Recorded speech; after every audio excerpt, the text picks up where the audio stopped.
Hello everyone, welcome back to Rays of Tarot, or welcome if you're new. In today's pick a pile, pick a card, pick a crystal reading, we are going to look into what the person that you're currently thinking about, what their energy is towards you, as well as the current energy of the connection altogether. And we're going to do this in a person A versus person B format, so you will be able to hopefully find your energy in that of your person in the first half of the reading.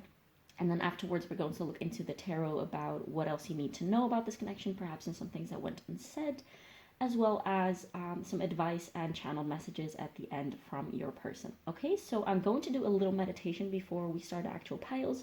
I'm going to put some meditation on for you so you can take a little bit of time to tune in with the energies of the decks and the crystals.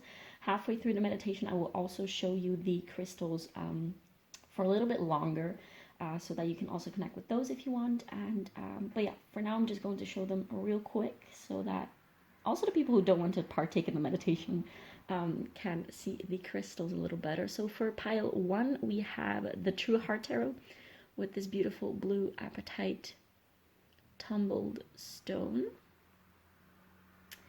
And then for pile number 2, we have the Moonchild Tarot with this beautiful tiger eye rock crystal. And then for pile number 3, we have the Prism Tarot with this orange calcite stone. Okay, so definitely feel free to take your time with the piles and with the crystals. And yeah, thank you so much for watching. Definitely do leave me a comment down below letting me know how this resonated, because it's just really nice for me to see how it lands on the other side. It's also totally fine to be attracted to more than one pile, more than one crystal, because as I always say, one reading will only ever shed light on one specific aspect of, in this case, a connection or a relationship. So it will never show the full picture. So there might be messages in one pile, there might be messages in another pile. And always only take what resonates. You will know which messages are meant for you and which ones aren't. And yeah, thank you so much for watching, and I'll see you in your pile.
So if you chose this beautiful blue tumbled apatite right here, as well as the True Heart Tarot, this is going to be a reading, and we are going to look just very simply into what the current energy of your person, or the person that you're currently thinking of, is towards you and towards the connection, as well as your energy towards the connection towards this person. And I guess this is just like a little energy check in general for you, both individually as well as within the connection. We do have a couple of pre-shuffled oracles. Wait. Oh, yeah. I was confused, but it is all check. We're going to look also into a couple cards that signify basically the energy of the connection itself at this time. This is a timeless reading, so it should be good for whenever you find it, but in order to see whether this is actually the right time for you to find this reading, I would just suggest to stick around for the first part of this reading, so when we're looking into the oracles, to see if you can actually spot your own energy as well as that of your person's. it will be totally normal to basically see a bit of yourself and a bit of the other person in both people, because we're going to look into person A, person B format. It's totally normal to see a bit of both of you in both sides. That probably just means that you all are mirroring each other.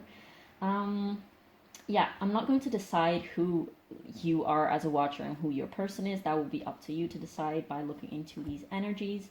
And afterwards with the tarot, we're just going to look a little bit more in depth about, I guess, I like to keep these a little bit open, but I guess we're going to look into what your person would want to say to you at this time if they could. And at the end, we're also going to take a little bit of advice moving forward. Okay, so without further ado, let's see what we have for person A in this connection. And we have the empty room.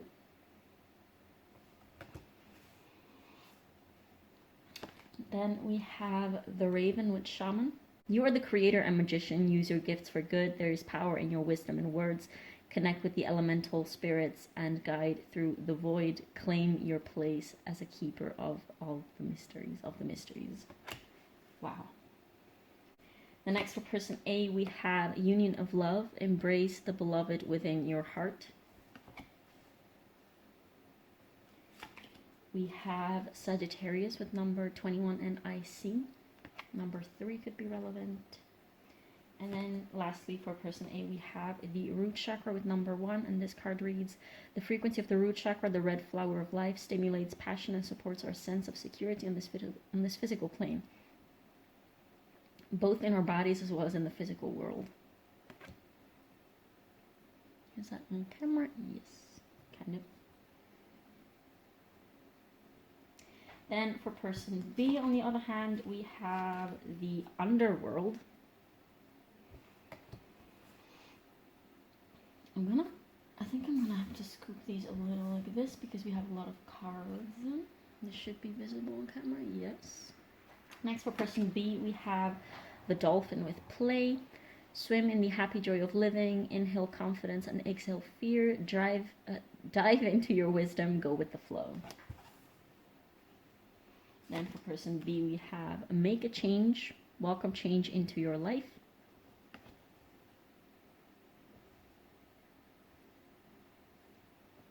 Then for person B, we have the first house with the body in number 25 or 7 in numerology. And finally for person B, we have fertility with 27 or 9 in numerology. The frequency of fertility invites us to be more open, more courageous, more creative, and more joyful than we were before. It activates the potential for something beautiful to grow from our consciousness into a new and grander expression of ourselves. Now, for the connection in general, what the general vibe is between the two of you as a connection, we have the card of compassion with number 15. And it says, the frequency of compassion supports our ability to stand by others without judgment and be the divine mediator between heaven and earth, spirit and matter, so that unconditional love can flow. The frequency of compassion supports our ability to stand by others without judgment and be the divine mediator between heaven and earth, spirit and matter, so that unconditional love can flow from source through our heart into the world. I'm going to put this here. Actually, no, I'm going to put it there. And then we have the number 5 for connecting energies. And finally, we have the moon. Okay, pile 1. You likely, if this is your pile, you likely are either in an actual separation with this person, like you might not be in contact with this person at all at this time. Or if you are in contact, y'all are not doing, like you're not really on friendly terms. You're probably, there is a degree of conflict and at least like an emotional and a separation at a spirit or like soul level. So even if you are in contact, it might just be a little cold, essentially. I don't see you two being very much cuddly and cozy and nice to each other and just spending time mindlessly and freely and rejoicing together. Not at all. Like, we have the number 5, which in numerology is all about, we have a lot of like change element and taking up courage on this side, on the side of person B. But the general energy of this connection is, first of all, there is a lot for the both of you to learn through this connection. And the both of you are learning a lot through this separation, or this sort of like, I guess, like detachment from one another. But what I was saying, like the number 5 also in tarot is the number of sort of like conflict, of chaos, also of things crumbling and falling apart, things falling out. And the moon is also a significator of things that are hidden, things that are in the shadow, like sort of like light and shadow and cycles and waxing and waning. And so there's a lot there. I feel like you guys have either had a long history together, or if you have not had if you've not had a long history with each other, like if you've only known each other for a short time, or sort of like been together for a short time, you guys have learned a lot, and you guys have gone through a lot, at least internally and emotionally, if that makes sense. So I want to try and go by degree. So first I would like to talk about this person, and then separately talk about this person, but we will see how that goes. We have the sign of Sagittarius here. I mean, they might have Sagittarius placements, of course, doesn't have to be. But this person definitely has a somewhat more masculine energy. This doesn't mean that they have to be a man or whatever, just that they have a little bit more of a masculine energy. I feel like this is a person who has had, for a very long time at least, like escapist tendencies. And they might have had in the connection quite some trouble, not necessarily committing, because I feel like they are quite secure and certain in what they want. But they might have felt a little like, this is definitely a runner and chaser dynamic, okay? Where the dolphin person is a little bit more of the chaser, and the raven person is a little bit more of the runner. And that's because just in life, both of you have this very energy. This person is very much afraid, like they might have air placements as well. This person is very much afraid of being tied down, of losing their freedom, of being boxed in, which is interesting because we have the empty room. And I feel like this person has for some reason been forced to, by the universe, to sort of like stop, calm down, and basically just like sit with themselves. Also through this connection. But they have been, due to some types of circumstances that I'm not entirely sure of. I mean, we currently are in a strange time in the world as I'm filming this, so that definitely might have been played a role. This might definitely been with the Sagittarius energy, someone who likes to just travel around and just hop around and be here and be there and then go there and then go to the next place and do the next thing. So this person has definitely a very airy type of vibe. Like Ace Tarot once said that Sagittarius is basically the Gemini of the fire signs, which I feel is very, very accurate. But this person, also through this connection and through this disruption, like this person, first of all, they really care about the dolphin person. Like they have definitely very much love for the dolphin person, but I feel like they haven't really come to terms with this love that they have for them. Like this love that the raven person feels for the dolphin person has been a little bit overbearing and overburdening to them, to the raven person. Right now, the energy that they're currently in is the need to stand still, although that makes them very uncomfortable. They're very uncomfortable. Like they might be someone who currently doesn't have a car, so that they can't move very well, or they are, for some other reason, they might just be impossibilitated to like go around a lot and just like jump around a lot, I want to say. And this is because at this time in their life, they're being required by the universe to sort of like ground and settle within themselves, because they have a lot of like inner shakiness within themselves. And I feel like they have very much projected and brought this energy into the connection. This sort of like shaky instability.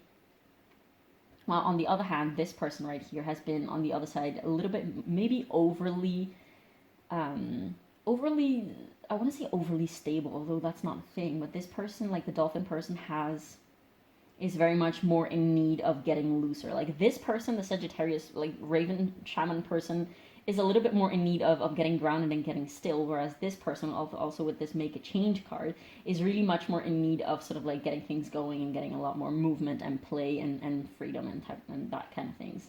So this is definitely very most likely like divine counterpart type of energy, because y'all are probably very similar in some aspects, but you also mirror each other very much, like in terms of what your fears are and what your blockages are, and that shit's uncomfortable. Okay, like the very things that make you both attracted to each other are also the very things that you both sort of like lack or like are a little short on, I want to say, and that you both could use more of, if that makes sense. So this person had really, like right now in this energy that this person is in currently towards like within themselves and towards the connection, they really have to learn to sit down and sort of like take the love that they have for you and take, yeah, I mean, I said you, I feel like this is, for a lot of you, this is going to be your person and this is going to be you. Doesn't have to be. I'm so sorry. Sometimes I just like flow and just go with whatever it is that is coming through. But yeah, I feel like a lot of you will identify more with the dolphin person, and a lot of you will see the raven person as the other person. But it doesn't have to be. You can identify with the raven and your person with the dolphin. It doesn't have to be. But this person, the raven person, has really they have to learn feminine qualities. And the dolphin person has to learn masculine qualities, okay? So this might very well definitely be two people who are very much polarized. Like they might be polar opposites in that sense. And life has brought these two together to sort of like not go to such extremes anymore, but sort of like give in all of that tension that you both have in different degrees in different ways. And sort of like give yourself some slack, essentially. Like there's so much to learn for these two people right here. This person actually, for some of you, it might resonate. Like this person might have actually just moved houses, and like they might actually live in a place currently that is a little bit either all over the place, or literally be like pretty much empty. They might have just like a mattress and like a, I don't know, like a chair or something, but just a house that doesn't feel super comfortable. Or they might just not be super comfortable within the place that they're at right now, because they're either impossibilitated to make it like better and make it more their place, or they just don't like it, they want to move elsewhere. There's definitely a lot of discomfort that this person is in currently.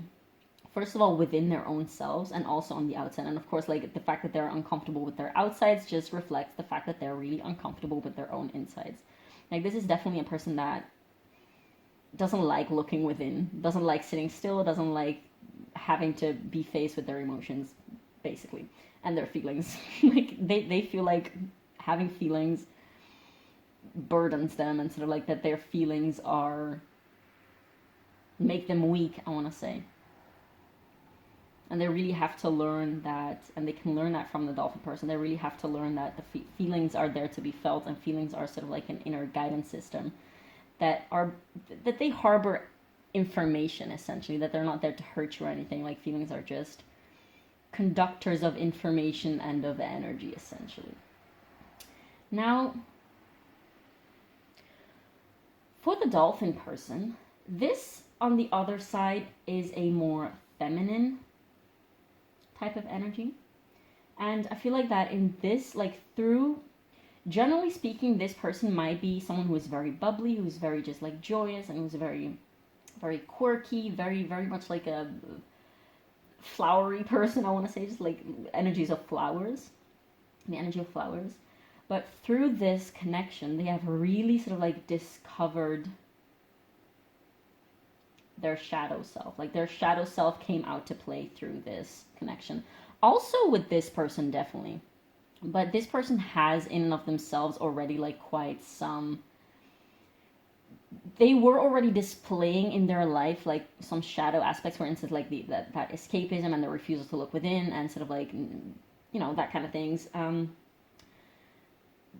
But this connection has sort of like confronted them, sort of like made them look literally like if you're the dolphin person, and otherwise if your person is the dolphin person. The fact is that the dolphin person has sort of like held up a mirror. You both have done that to each other, but especially the dolphin person has held up like a mirror to the raven person, being like, look at what you're doing and look at what you're not doing. And this has made the raven person a little bit even more avoidant, I want to say. While the dolphin person they might be one of those people who has suppressed a lot of their shadow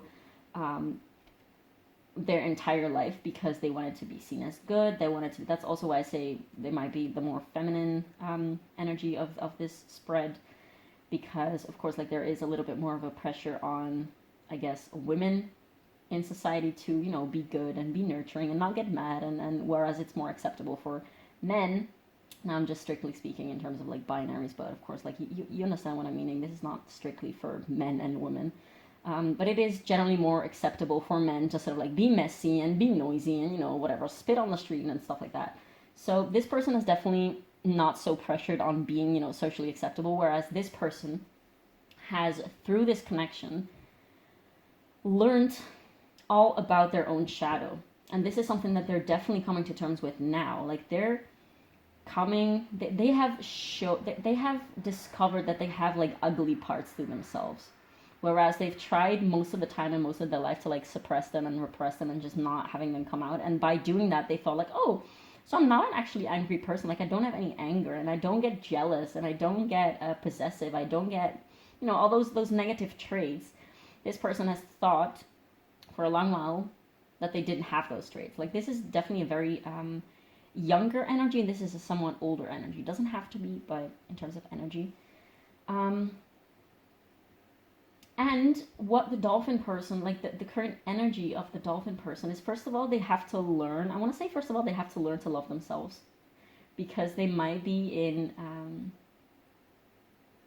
with the first house in the body, they also definitely, I'm all over the place. There's a lot of things. Like, this person is definitely getting in touch with their body, so they might actually need to sort of like be doing a lot of like self-care rituals and like, I don't know, oiling up and whatever, just taking care of their body a little more. Or that's something that they might need to do, because maybe they have like, I do feel like this person is actively focusing a little bit more on their self-care, on taking care of themselves. I see this person like eating healthier than they used to, perhaps like getting out in nature, getting out, like forest bathing, things like that. Perhaps diving deep into bodies of water if the weather permits. And I really see them taking care of their body also on a mechanic level, like so trying to balance their hormones and having a healthy gut microbiome, things like that, doing things like kombucha and just, I don't know, fermentation, things like that. But this person has, like, they both people have quite some control tendencies. This person might have a tendency, or like at least in this connection, they might have wanted in the past to control the, I want to say, the dynamic of this connection, because they were very afraid of this connection breaking and sort of like going downhill. So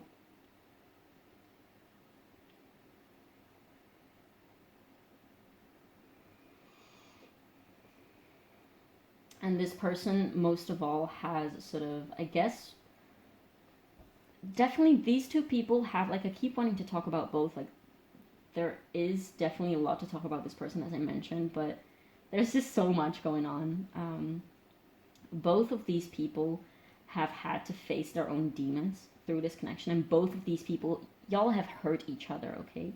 Like, this person might currently feel very hurt by this person, and this person might currently be feeling very hurt by this person. And that's because y'all both have hurt each other, and not because you're all bad people. That's just not a thing. You have hurt each other because you were, like, if you resonate with that kind of concept, like, you were supposed to, okay? You were supposed to act as a catalyst for each other's growth. Now, I'm just also going to say, like, the extent to which you are supposed to sort of like come back together and reconciliate and start over new is going to differ for everyone. So I'm not going to say that unless it comes out later in the tarot. But I feel like that is just a matter of free will and of different scenarios and different, I guess, different life lessons and purposes. But you both have also had to come to terms with the fact that you can hurt other people. And like you've both had to face each other's like oneself's bad side essentially. And now you're sort of like dealing with that thing separately. So the dolphin person is being forced to look at their own shadow, and the raven person is being forced at their own shadow. If that makes sense. And in the meanwhile, especially this person, like this person really has to focus on self-love and loving themselves and not being so, not expecting to receive love from the outside, because they have found that it doesn't work. Like, of course, you can still go look for love, and you should surround yourself with people who love you and cherish you and accept you and just, who care about you. But of course, that will only feed you and nourish your soul to an extent. If you don't love yourself as well, or like if you don't love yourself first, then it's really hard to even notice when other people are loving you, because it's just, if you don't have the frequency of love within yourself for yourself, then it's really hard to pick that up when it is actually given to you and shown to you. And this is something that the dolphin person is really coming to terms with and really having to learn. Like their goal is currently to focus on themselves. And of course, like with this dolphin and play card, the goal is really to focus on themselves and to focus on connections that are positive and are beneficial and are just very easy flowing and pleasant. Whereas the raven person, the raven person is definitely has part of their focus on the dolphin person. Like they are learning. I feel like the raven person does have a degree of resentment towards the dolphin. Like the dolphin feels a little abandoned, and there's this feeling from the dolphin of, you didn't treat me right, and why couldn't you give me what I wanted and needed, and why was it so hard to love me? And like they have had to learn that they're not hard to love. It's just that perhaps they were looking at it in the wrong place, or like with the wrong person at the wrong time. Whereas the raven person is really coming to terms with like, wow, I've really hurt this beautiful, gentle soul, and I didn't mean to, because they really love the dolphin person, and the dolphin person also really loves the raven person. There's a lot of love, definitely, but the lesson here was basically to learn, first of all, about like the darker sides of each other, of oneself, I mean, as well as looking at all the barriers that both of you have in letting love in, if that makes sense. This person, like the raven person, is really coming to terms with how harsh they are towards themselves and towards the world, and how harsh they can be, because they have realized through this connection and through this rupture that they had something beautiful, but they didn't know how to handle it. Like they didn't know how to come close to the dolphin person. They didn't know how to open up. They didn't know how to be soft, or like they didn't know how to, maybe not all the time. I'm not saying that you guys never had like beautiful, romantic, soft, gentle moments, of course. It's not all black and white, but this is just the aspect of the connection that is being reflected right here. Like this is always the case with tarot readings. It's always going to shed light on just one specific scenario that needs to be shed light on, essentially. But okay, I wanna... Oh, lastly but not leastly, definitely these two people are also learning how to love each other unconditionally and sort of like let loose of the conditions and like the societal conditioning and the expectations that they have about one another, and sort of like they have to learn that it is what it is, and that you can love each other, but like tolerance is not unconditional. You can love someone unconditionally, but tolerance doesn't have to be unconditional, and a relationship doesn't have to be and shouldn't be unconditional. So yeah, overall there's just a lot to learn here. I want to leave the top cards. Yes, I'm going to put these to the side and take the tarot. I'm going to put these on the side. Actually, I want to leave this card out as well, and this card out as well.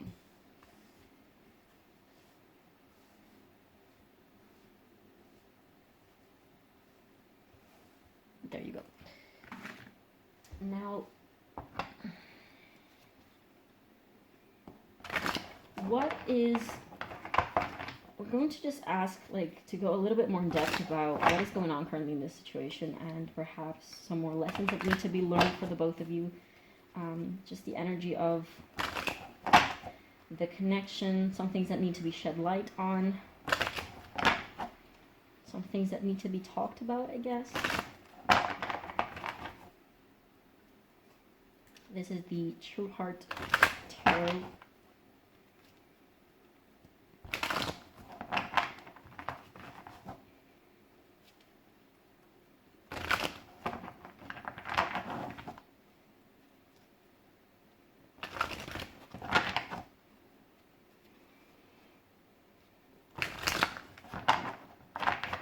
Okay, so what is it that pile 1 needs to know? How does their person currently feel about them, regardless of which one they are and which one their person is?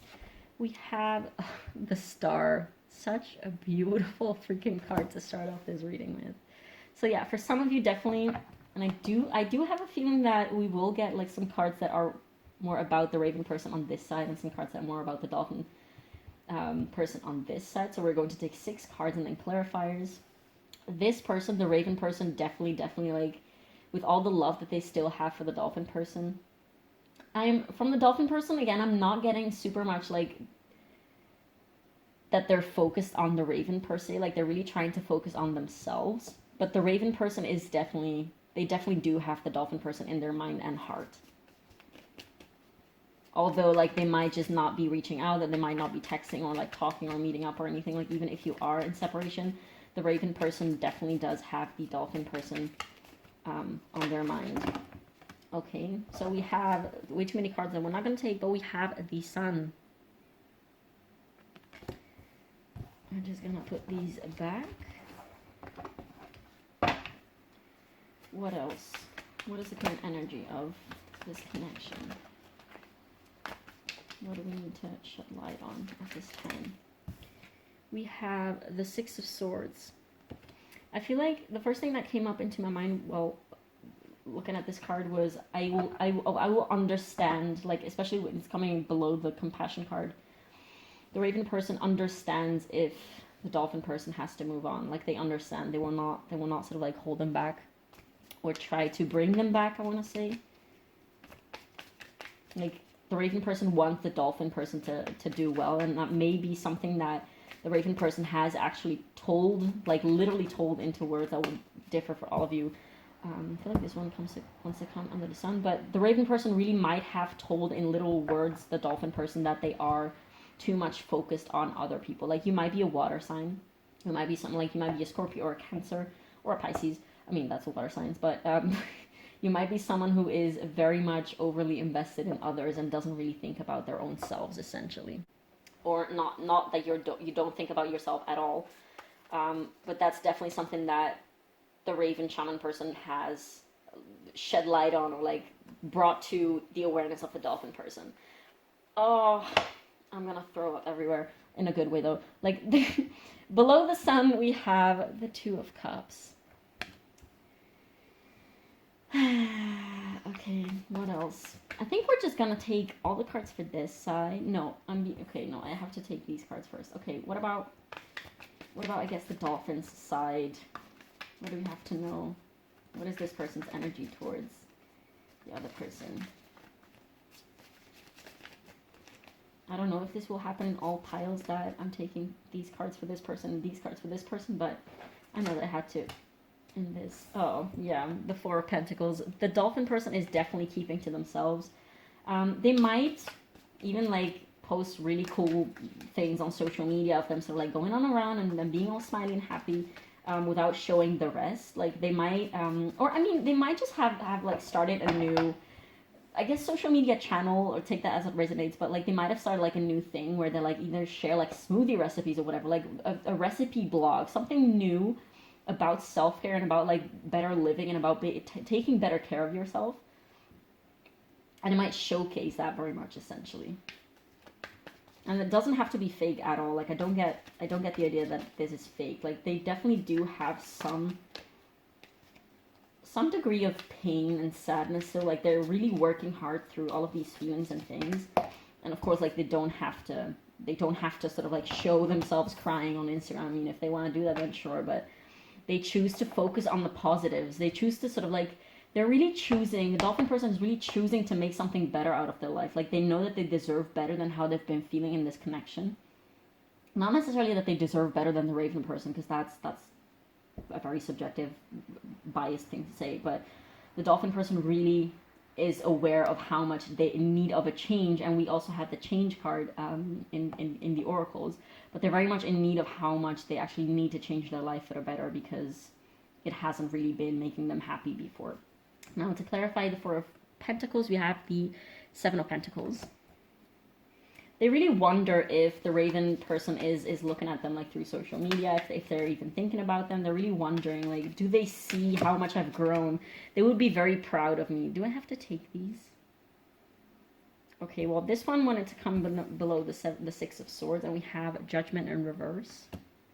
They have a lot of unsaid things.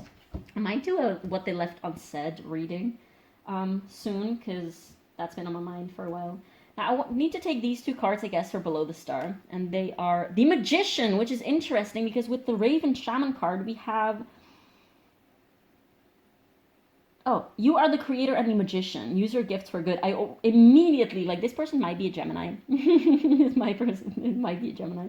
But, yeah, like that, I obviously thought of the Magician card. And it's really interesting that they're showing up now. Like, this person is definitely coming more into terms with their own spirituality. Like, if they were not a spiritual person before this connection, then they definitely have sort of like opened up their eyes to, you know, the unseen and the spiritual world, and perhaps things like the occult and magic and witchcraft and stuff like that. I want to say bitchcraft for some reason, but okay. Y'all might have had like some inside jokes and some like, you definitely had a very fun moments together. So like very silly, playful moments together through a lot of pain and probably fights as well. But we have the Magician and the Four of Swords. Yeah, so this person is really, they really have to discover their power. And I don't feel like at this time they're quite there yet, because there's still like this tinge of refusal to sit with themselves. Although if they're doing that through a lot of pain. Like, they're not comfortable. They're very uncomfortable. But they do sort of like have, it's not that they're super like worn down by life at this moment. Like, yes, they have definitely some uncomfortable and darker energy to them, but they still also do have a lot of love. Like, they don't, getting also Aquarius placements perhaps, like, again, like getting very much airy vibes from this. But they definitely do have a lot of love and like unconditional love, I want to say. Like, they don't care whether they're together with the dolphin person. Yes, they do want them to be happy. So if you're the dolphin person, yes, they are watching you, and they are seeing your progress, and they're very proud of you. And they're probably feeling like, if this was meant to happen so that you could reach that place, like, I would rather be at your side, like be beside you and support you while you grow. But if this had to happen, if we had to sort of like part from each other in order for you to be able to do that, then I guess it is what it is, and I'm happy that way for you as well. They still do very much wish to have a beautiful connection with you. That's for damn sure. What about this dolphin? Give me 2 more cards and clarifiers for that, please. But yeah, the dolphin person overall is just keeping themselves very busy, and not in a wow, we have the Tower moment. They're keeping themselves busy, but not in a escapist way, but they're just working very hard on themselves. And we love to see that. We love to see that. I want to say, especially if you're a water sign, we love to see that. Like, this is the typical scenario of like water sign and air sign coming together for weird reasons, which aren't very weird. They're just karmic reasons, I guess. And this is literally what happened. Like, what has to happen.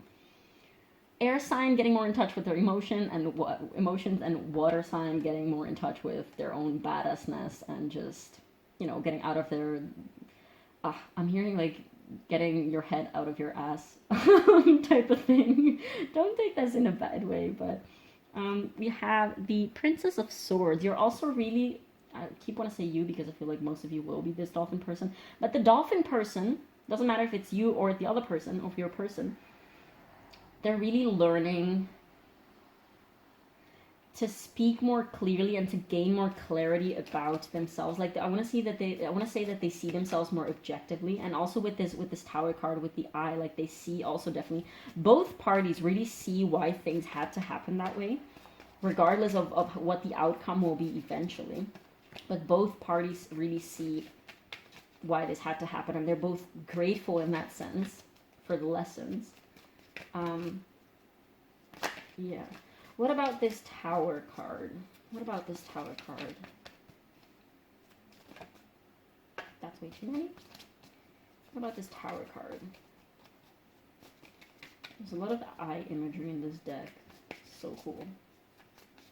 What about this Tower deck? Card. The Raven person definitely has some things that they would like to say and share with the Dolphin person, but they're just not even... They don't feel the need to... Like, I could see that the Raven person, like, writing letters or, like, writing texts and not actually sending them to you. To the Dolphin person. I guess we're gonna... Do we have to take these cards? Yes, but then we also have to take another card for the Princess of Swords. Okay, gotcha. So we have the Ace of Swords. Yeah, you're definitely... Or the Dolphin... I'm so sorry. The Dolphin person, regardless of whether it is you... or the other person, is getting so much clarity about why everything had to happen and about how... About their shadow, I want to say. Like, they're getting so much clarity. You might be getting tattoos, I want to say, for some of you. Like, very significant tattoos. Then we also have the Princess of Cups. Like, the Dolphin person is also coming to terms with, I guess, also setting boundaries in a certain way, but also expressing their emotions and asking for what it is that they need from the people around them. And below the Princess of Swords, we have the Two of Discs. Like, yeah, they're getting more into a state of balance. Oh, wow. We have the Devil on the bottom of the deck. Yeah, this is definitely not a healthy, what's below that? The Hierophant. Some of you might have had struggles, like, within this connection when it was, like, a, I guess, committed relationship, if it was at some point. You might have had issues with fulfilling the expectations of how a relationship should look like and should be. Like, you both might have had different expectations and wishes and needs about that. For instance, one of you might have wanted an open relationship. The other one might have just wanted, like, an exclusive relationship. It could be anything. It doesn't have to be this. But there was definitely a discrepancy about what you actually wanted and needed at the core of your being versus the expectations that were put on the connection. Like, you might have gotten into a connection when you were really young, for some of you, I want to say. It doesn't have to be, but... yeah, and the Dolphin person is also really learning to ask for what they need and learn that they don't have to actually fulfill all of their emotional needs by themselves. Like, I'm getting also a little bit of Virgo vibes, maybe, like... doing things on their own and thinking that they have to do things on their own and not wanting to be a burden on others. They're really learning sort of like to come loose from this, I want to say, that this cage that they have had built around them for a long time. Well, yeah, I want to repeat again, like, this Raven Shaman person is really going through, like, a spiritual awakening and maybe getting more in touch with their heart, although there is a little bit of a we did have the root chakra as well, and that was not necessarily so much about getting grounded in security, but it was more about being comfortable with stillness and being sort of like coming back to yourself and not being all over the freaking place all the time, in contrast with this airy energy that we were getting earlier. I mean, the raven is also like a bird, so air element. But yeah, overall, this raven person is really getting in touch with their heart and with the beauty of unconditional love. And both of you, like with this compassion card, both of you are still in need, like, well, I think I already said that, but I'm just going to reiterate. You're both really learning to accept the other person for who they are and not wanting to change them and not wanting to necessarily sort of like push to fit each other's needs. If it just doesn't work, then it doesn't work, and that's just all that you need to know, essentially. But that there's still, like, there can still be so much love between these two people, and it doesn't have to, like, work in the way that you would expect it to, if that makes sense. Now I want to take some channeled messages. We're going to take these that are just like general channel messages, and I'm also going to take channel messages from your person. I guess we're just gonna, this one we're gonna do for the both, for the connection. Some things that you as a watcher might want to like either have to be aware or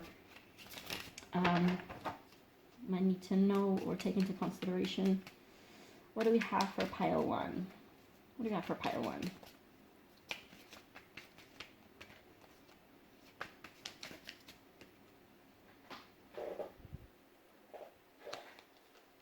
So we have secure. Like, yeah, this is very much the need of being secure within yourself. Secure and safe, that root chakra energy again coming through. And this is for the both of you. Like, in different ways. In different ways. I feel like this person, like the dolphin person, has to feel more secure in the outside world and in their surroundings. And the raven person has to learn to feel more secure within themselves. If that makes sense. Well, I guess you could say both have to learn how to be secure within themselves and with their surroundings. Oh, there was one card that flipped over that I felt was significant. If I can find it again. Oh, well, if I see it again. It was the card that said, like, why. Gnosis Cardica, the knowledge of the heart. This definitely is something that y'all are both getting in touch with. Listening to the heart, listening to what it has to say. The truth of the heart.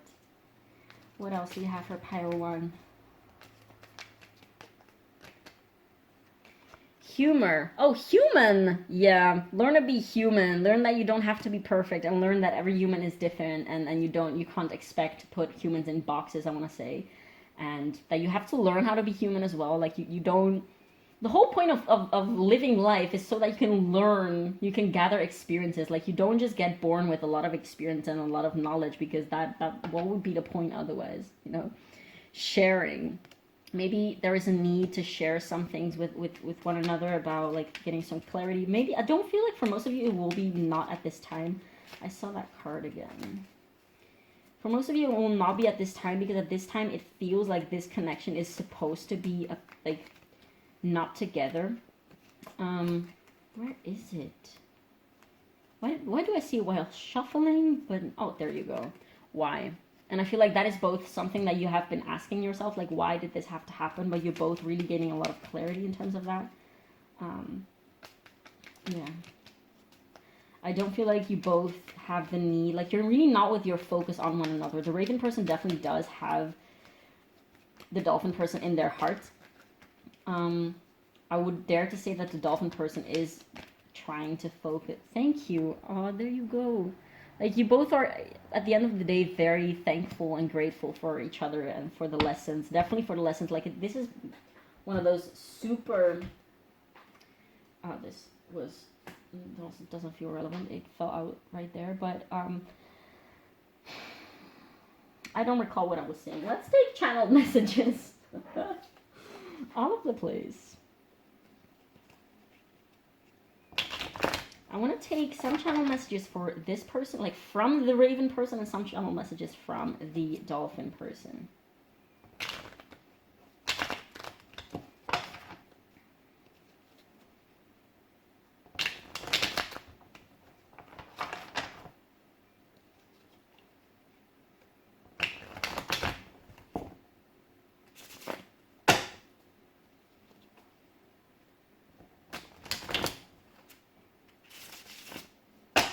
Okay, so what would the Raven person tell the Dolphin person if they could be completely honest right now?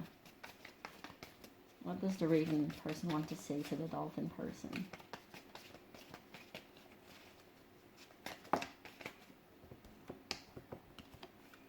I am so confused. Perhaps about themselves. Like, they're very confused.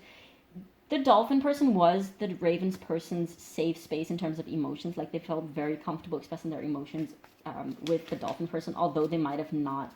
Like, even if they might have not expressed them that much, the few times that they did, they felt very, very safe. And now they might feel a little lost about how they should sort of like navigate their emotions, because they're not super comfortable usually. Like, they're not used to that kind of work, I want to say. You are amazing. Yeah, there you go. There's this pure, like, unconditional love from the Ravens person towards the Dolphin person. And that will never change, I feel like. I have so much I want to say to you. That's what I freaking told you just now. Like, earlier, I mean, with the Judgment in Reverse, like, there's so many things that haven't come out yet and that they wanted to say. Like, this definitely, the Raven person is definitely someone who has a lot of trouble speaking out and just expressing themselves. Might have Scorpio placements, Aquarius placements. One more message, one more channel message from the Raven person, please. Oh, one flipped over. I don't know what you see in me. Like, I feel like the Raven person might... I felt like this card also was relevant. We'd be so perfect together. They definitely have some wish for you guys to come back together. Because indeed, they still see the potential and how beautiful this has been in some parts. Like, of course, it's not only been just pain and horror, I want to say, and trauma, like, resurfacing. They definitely did see you as someone who was perfect for them. Because I feel like this person is not someone who very much often goes into actual relationships, and you might have really, again, saying you, the Dolphin person might have... I mean, the messages are for you, I guess, if this is, like, these are the channel messages from the Raven person to you if you are watching and you're the Dolphin person. But yeah, they definitely might sometimes have some very low self-esteem moments where they're sort of like having their low moments within themselves, and they can't like help but feel their feels and sort of like being sad and in pain. And they really might sort of like be in that state of like, why would you even love me? Like, why did you even care about me in the first place?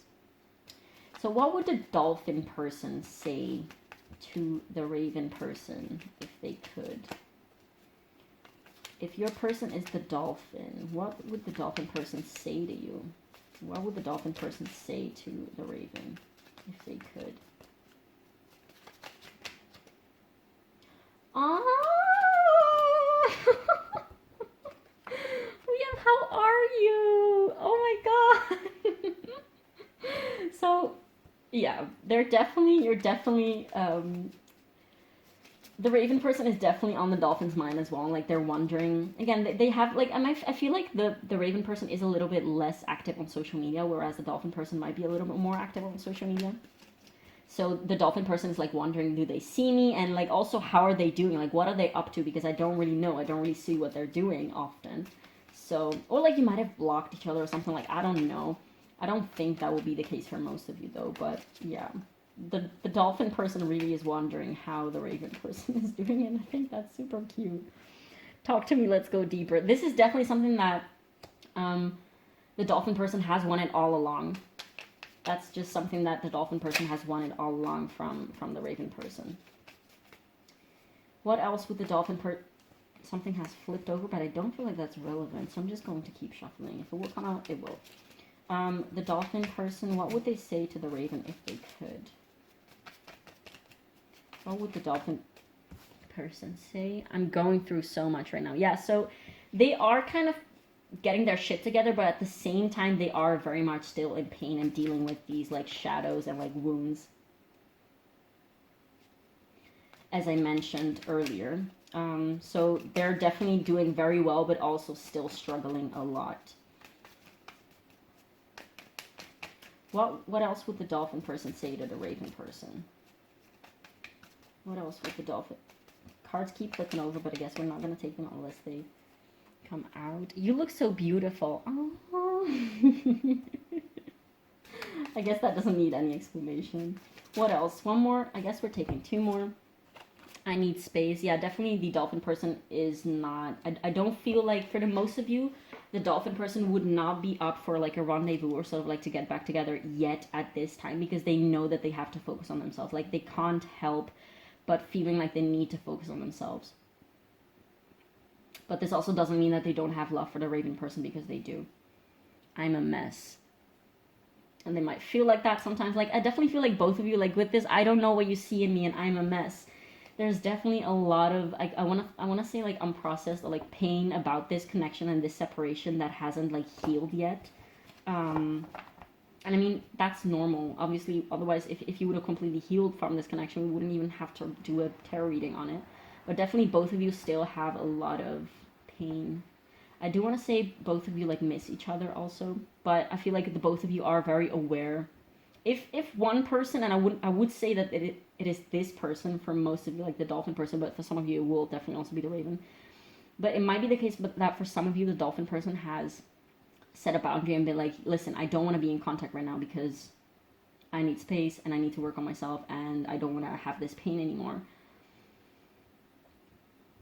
And I need to heal and I need to do that on my own. I can't do that with you around. Like, I feel like if either of these people set this boundary, the other person was very understanding and very respectful, like genuinely respectful and genuinely understanding, being like, yes, this is actually the most noble thing to do.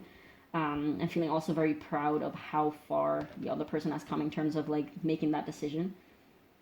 I don't feel like for most of you, you will have sort of like broken up or like separated in a harsh way. Like it was probably a quite mature sort of like agreeing type of way. Although for some of you, it might definitely be the complete opposite as well. But yeah, definitely both these people are somehow, somewhere still having sweet feelings for the other. And again, this doesn't have to mean that you will reconcile. For some of you, you will. For some others, I don't know. But definitely for what it looks like right now, y'all are separated and sort of like detached, or like at least emotionally and like on a soul level. And that's supposed to be like that. And that's perfect how it is right now because you both need to do your own healing. Okay. So I guess that's all we have for you today, Pile 1. Thank you so much for watching. I love doing this reading for you. Definitely do leave me a comment down below letting me know how this resonated. Feel free to leave me a like and subscribe, as that really helps me with my channel and the algorithm. And yeah, thank you so much for watching, and I will see you in the next one. Bye. Hi, Pile 2. So if you chose this beautiful little raw tiger's eye crystal right here and the Moonchild Tarot, this is going to be reading. And we are essentially going to look pretty much in depth about the current energy of your it could be anything: friendship, relationship, situationship, flirtationship, whatever it is that you're inquiring about. We are basically going to do this in a person A versus person B format. It is totally normal to see yourself and the other person in both piles. Like, the energies might be a little bit up for mix and match. It's up to you to decide which one is you and which one is your person. I'm just going to read into the individual energies of the two people that I'm reading into. So yeah, do remember that this is a collective general reading, so there's probably going to be messages for you and probably going to be some messages that don't resonate with every single person watching this, so definitely use your own discernment and you will know which messages are meant for you and which ones aren't. So yeah, without further ado, oh, by the way, it's always care to mention that it is also completely normal to be attracted to more piles. There might be messages about different people, or it might just simply, like, one pile will only ever shed light on one specific dynamic and specific aspect of something in life, in a connection, okay? So it's never going to be the full picture. So yeah, there might definitely be some truth here and some truth in another pile. Just have fun, see what comes out and comes through. Without further ado, for person number A. For person A, we have the Mountain with number 33. Next, for person A, we have the Dragon with Supernatural. You are the ancient wise sage. You can shapeshift at will. Mastery is your destiny. Rise with dignity. Freaking bomb card. Next, for person A, we have Trust your gut feeling. Let your heart lead you to who you are.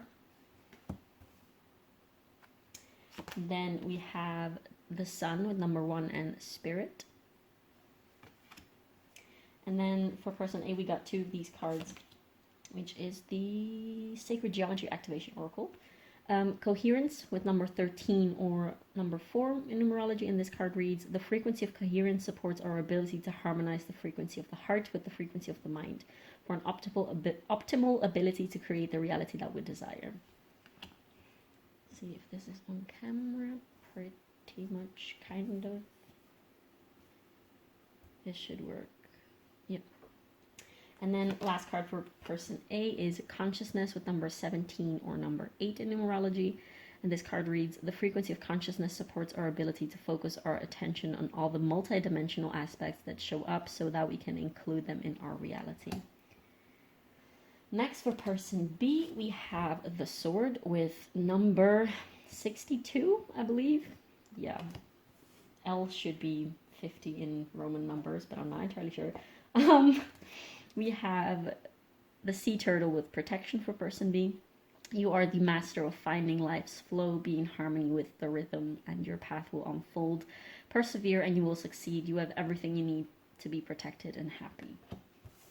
We love to hear that. This is bothering me. Okay. Yeah, kind of. So for person B, we also have the gift of freedom. Break away from your attachments. Next, we have Pluto with transformation and the number 11, or 2 if you want. I mean, usually you don't reduce numbers like 11, 22, 33, but some people do, so take that as it resonates. Then we also have emergence with the number 25. This card reads, the frequency of emergence invites us to approach our reality with childlike attitude of innocence and wonderment, and to watch and celebrate the beauty that unfolds from that place. And then for the general energy of the connection as a whole, we have the number 2. Actually, what is this here? Then we have the energy of mutable. And next for the connection, we have passion with the number 34 or 7 in numerology. The frequency of passion reminds us that beneath every intense emotion lies the hidden gem of insight, balance, and calm. It assists us in finding the balance between this intensity. What did I just read? It assists us in finding the balance within this intensity, moving us from chaos to the calm of its core, where we can let its long-lasting wisdom fill us up.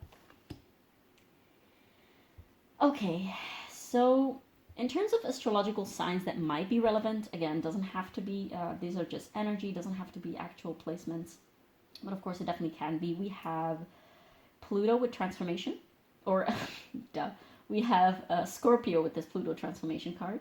We have Libra with this 2 card, and also a little bit with the sword card. We have Leo with the sun. We have the mutable signs, so Virgo, Gemini, Pisces, and Sagittarius, I believe. And I want to say I'm getting a lot of Gemini energy from this card specifically. First of all, because we get a lot of, like, I'm curious to see which cards are going to come out in the tarot later, because I'm getting a lot of, like, 2 of Swords vibes as well as Magician vibes from this card, or this side of the spread. This person, I'm already getting quite some either Libra and or water placements as well. So, of course, like, it could be anything, but, you know, that's what I'm getting so far. I want to start with person A. So, person A is a little bit overwhelmed at this time. So, I want to also immediately say, like, both people are basically in a process of transforming a lot. And I must say that, of course, I say I will talk about this one and then I go back and forth. That's always what happens. But I feel like it's very suitable for the mutable energy that we have here. But this person is a little bit more stable in changes and in their transformation. And a little bit more, like, carefree and just, like, this person is basically chilling. This person is basically like, oh yeah, we're going through some changes, like, bring it on, life, I'm not scared, let's freaking do this, let's see what it brings, and like, we've done this a billion times, so let's just go another round, and cheers, and drink to that, and whatever. So it's a little bit more of a lighthearted energy, and a little bit more, like, carefree, and, yeah, I guess detached, type of energy. Whereas this person might be just a tiny little bit, insert sarcasm here, just a tiny little bit overwhelmed by everything that they're going through. So this person is definitely, I'm also getting Hermit card vibes, so both Gemini and Virgo actually I'm getting from here. Very mercurial energy. There's a lot of Mercury energy overall here. But this person is basically coming in touch with higher realms, with higher truths.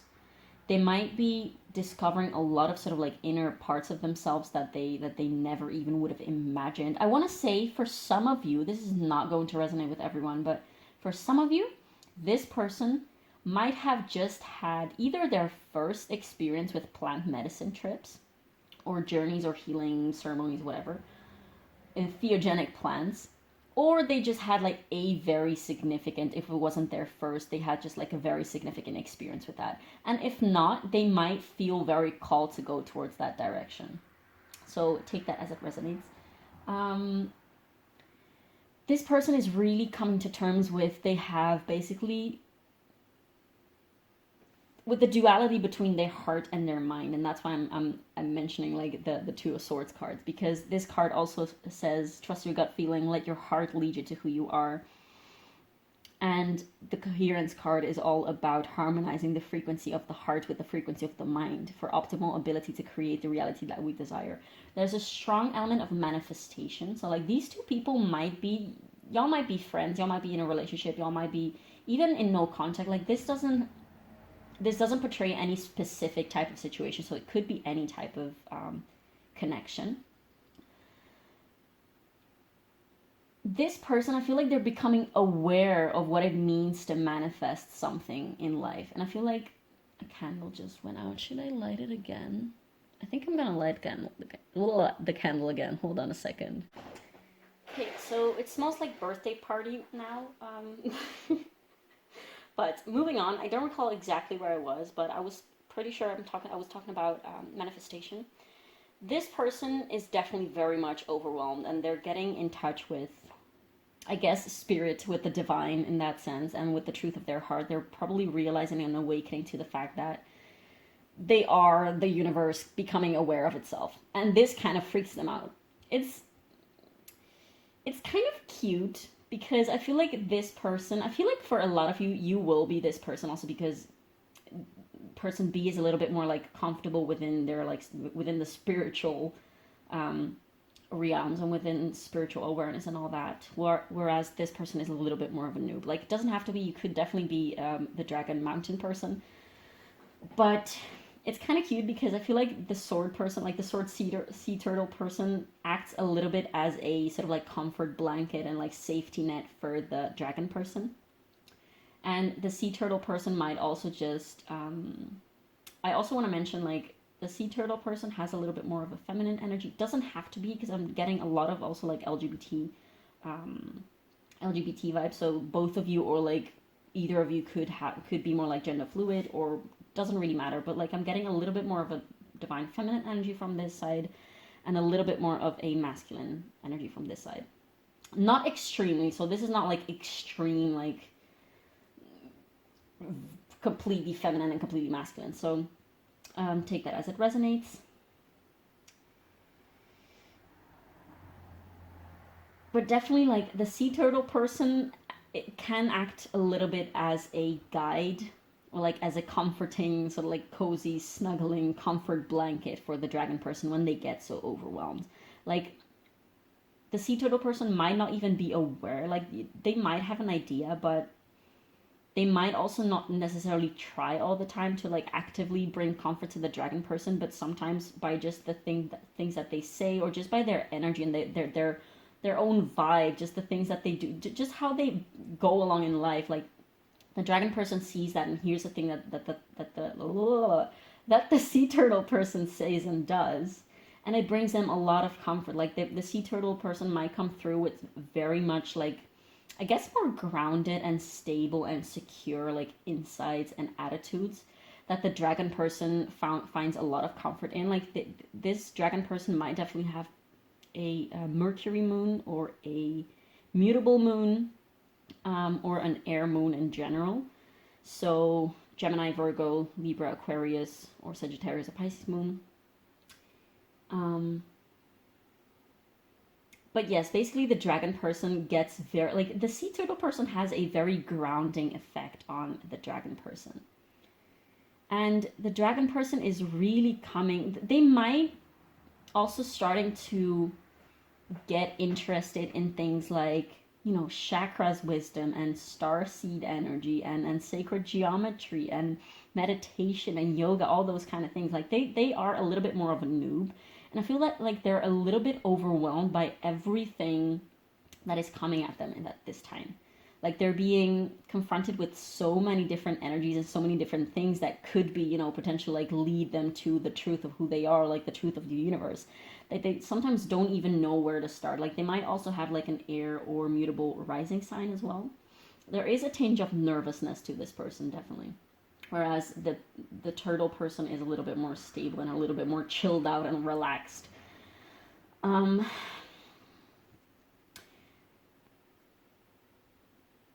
And another thing about the dragon person is definitely that they are learning how to balance and harmonize, as this card very much says, to harmonize their mind and their heart. Like they are trying to discern, like, okay, what is the voice of my heart and what is the voice of my mind? Like they're very much becoming aware of, I want to say like the duality of mind and heart, but also about like the trinity, I guess, about like mind, heart, and spirit. And they might be a little bit uncomfortable, like they might not fully grasp certain things yet, like they might just like know certain things, like they might know that intuition is a thing, and like they might know that meditation can help a lot with just a lot of different things, and they might know that they have like a soul stream consciousness or whatever it is that you want to call it, but they might not be completely like grasping out of like experience and feeling and embodying all the things that they're learning about, essentially. This person definitely has a lot of like student vibes. It's like this person is at the University of Planet Earth and spirituality, and they're sort of like trying to make it through their deadlines, even though they're not necessarily any deadlines, but they're sort of like panicking about how am I going to make all of this work, essentially. And this person, I can figure them just chilling on the couch and looking in a very tender, loving way at the dragon person freaking out, and they're like, oh honey, you have so much to learn and it's all good, like you will get there, don't panic, like take it one step at a time, you will get there. And this person probably just wants to do everything all at once. They want to have all the answers, because just not knowing things and not being completely aware or like grasping things fully is a little uncomfortable to them. But the sea turtle person knows very well that it's a process and that it doesn't just work like that, essentially. The sea turtle person is also definitely very much comfortable in their third eye. And just in all, this is pretty much a quite balanced person. And I'm not saying that they don't have any negative sides to them, or that they don't have any triggers or shadow, whatever. But this is, of course, like what needs to be spoken about right now, because this spread is really shedding light on the fact that how basically already like spiritually grown and spiritually aware and conscious and self-aware this person is. This person is definitely someone who has done a lot of transformation, while on the other hand the dragon person might just be coming now just out of their shell. And also I want to say, like, because they are sort of like just kickstarting their journey towards, I guess, spirituality and consciousness and self-awareness, and I guess also making tiny baby steps towards things like shadow work and inner child work, and just basically transforming themselves and healing themselves. They're just breaking free from their ego a little bit, and that is very uncomfortable, because they might find things about themselves and just learn things about themselves that they are not used to, or like they're learning to drop or like to cut cords with parts of themselves that don't serve them anymore, I want to say, and that are not supposed to sort of like, that are not even theirs, like things like trauma and societal conditioning and things like that don't really belong to them. They're learning to shed these layers, essentially. And they're learning also, I want to say, there's a lot of, this might be a very self-conscious, as in like insecure person. Not necessarily about their aesthetics, but just in general about their capabilities. They might be a person that is not super active because they don't like dare doing a lot of things, if that makes sense. They're not a very dynamic necessarily type of energy. And they might really be opening their eyes to all the aspects of themselves that are sort of like hurting them. Like they might even have had, okay, I just got one very specific thing, like they might have been dealing with some physical issues and physical ailments, and they might have they might just be coming to terms with the fact that those physical ailments are basically caused by their life choices and their behaviors, and sort of like their own limiting both beliefs and limiting behaviors and attitudes. I'm getting, we have like gut feeling, so it could be that they have some type of digestive, again, like Virgo placements could be relevant. They might have some type of digestive imbalance, or like they might have some type of hormonal imbalance, or sometimes like I'm getting headaches and migraines and some type of chronic thing that is probably has been getting worse over time, and that now they really are coming to terms with the fact like this is not how I want to live my life, and this is not how I should be supposed to be living my life, because it's uncomfortable. So this person, no matter where they look, they're really uncomfortable at this time. This really is their energy. Like no matter where they look, like staying the same is uncomfortable, and changing is also uncomfortable, but they're very aware that they don't want to stay the same, and therefore they're choosing very timidly and very also with a lot of reluctance and resistance, because it is uncomfortable to change, but they are choosing change. And the sea turtle person brings a lot of comfort and reassurance and love, I want to say, to this dragon person through their process. And I want to say the dragon person also kind of looks up to the sea turtle person. They might just have some moments of realization, like, wow, the sea turtle person is really freaking bomb. Like they might just see things very differently now, because they are sort of like having this awakening and this like eye opening on many things about themselves and the world and the people around them. And they might also be starting to see the sea turtle person in a very different light. So this for some of you might also be like a friendship that is sort of like transmuting into possibly something more. We do have the passion card here, which reads again, the frequency of passion reminds us that beneath every intense emotion lies the hidden gem of insight, balance, and calm. It assists us in finding the balance within this intensity, moving us from chaos to the calm of its core, where we can let its long-lasting wisdom fill us up. There definitely has been a lot of like, you guys had a lot of fun together. This could have been in a like sexual way. Doesn't have to be for everyone. For some of you, this will definitely be just like a friendship connection, at least so far. For some others of you, it's not even meant to be at all like a romantic or whatever, like anything more than a platonic connection at all. This will differ. But there's definitely been a lot of like chemistry between the two of you. And for some of you, this might, like these changes that y'all are going through, this might be awakening some type of like passion that goes beyond the pure like chemistry of like two people who bond very well together. Like this might indeed be sort of like sparking a little fire between the two of you. But you guys definitely, with this 2 card, you guys very much balance each other off. Like there's this very easy flowing complementary energy to the both of you, and it's not like, usually when I say these things, it's because there's this one extremely feminine, receptive, emotional energy, and the other one is sort of like a definitely more masculine and I guess more containing type of energy. Whereas this, you both have this balance within yourselves, most likely. And that's also why I'm getting a lot of Mercury, because Mercury is like the genderless planet of the system. Let me see if I'm missing something. Yeah, the sea turtle person is definitely someone who is very in tune with their, I want to say their third eye and their crown chakra, also probably the solar plexus. Like they're very stable and very grounded, but also very much in touch with the divine, I want to say. And this person is probably someone who is very much into astrology and things like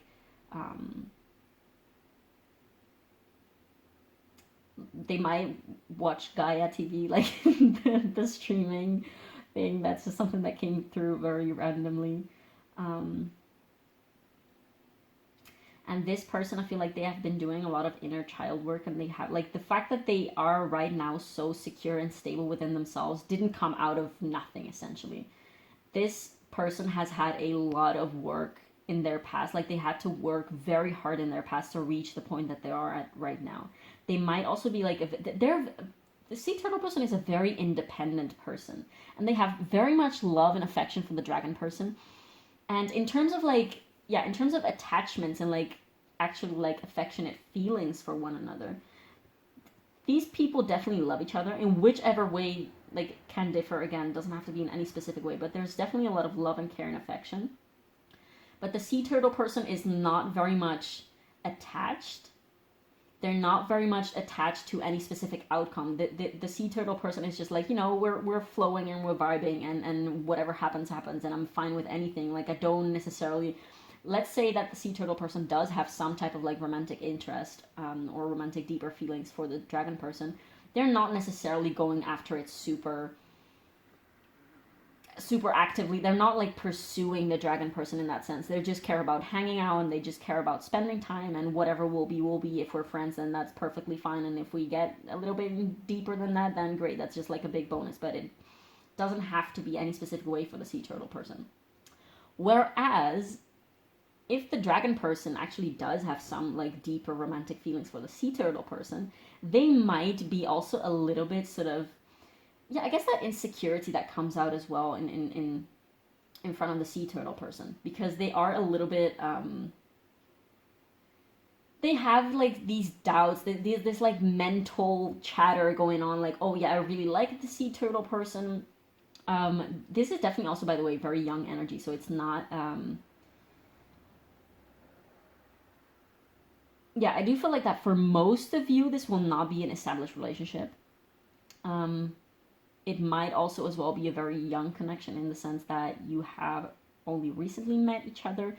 Could be literally anything, so I don't want to keep repeating those things. But definitely, if the dragon person does have deeper feelings, like deeper unspoken feelings for the sea turtle that have not been acted upon yet, this dragon person definitely does have a lot of anxiety about that. Like, they wouldn't even dare making a move because of fear of things going to shit, because of fear of the sea turtle sort of like looking at them and being like, dude, what the heck are you doing? Like, are you crazy? They're afraid of looking like a fool. They're afraid of being rejected. They're afraid of ruining the connection. Just like a lot of anxiety and just like thoughts that are not necessarily grounded in reality, because this is a very beautiful and just very stable connection, I want to say, just like in its essence. It's also very dynamic. Like, it's a very dynamic energy in the sense that y'all probably do a lot of things together. Like, you might just have long phone calls. You might talk a lot. You might just like go on hikes. You might be very comfortable with silence with each other. You might do all sorts of like different things. Like, you might have like a very deep emotional connection, but also have that sort of like more like rational intellectual connection. Like, you might bond over same interests, and you're able to like talk about spiritual things, and you're able to talk about emotions, and you're just able to have like a very big laugh together, and just a lot of different things with this mutable energy right here. And you're like the perfect sort of like partners in crime, and this perfect anything buddies. Like, you're really buddies. You're just like bonding over a lot of different things. So in itself, this is a very beautiful and stable connection. Like, this is not something that can be ruined easily, or like there's not very much indications of anything that could actually ruin this connection. But the dragon person definitely has a lot of worries and just anxieties, I guess. So I want to put these right here and take the rest out of the table. Now, in pile 1, we had this side of the tarot coming out was about this person, and this side of the tarot coming out was about this person. So I'm not going to necessarily ask about that. I'm not going to like expect the card to do exactly that, because perhaps it was something that was only meant to be for pile 1. So we're just going to see whatever is going to come through. But I want to look a little bit more in depth about what is currently going on in this connection, and what is to come, where it's headed, anything that we need to know, some things that are probably, that might have gone unspoken, anything that needs to be shed light on, essentially. Just leaving the cards a blank slate to come through with whatever it is that they want to come through with.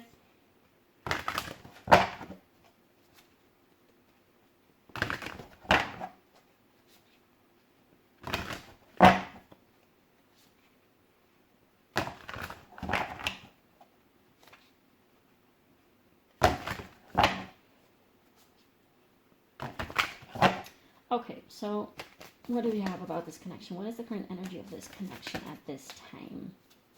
For pile 2 and their person.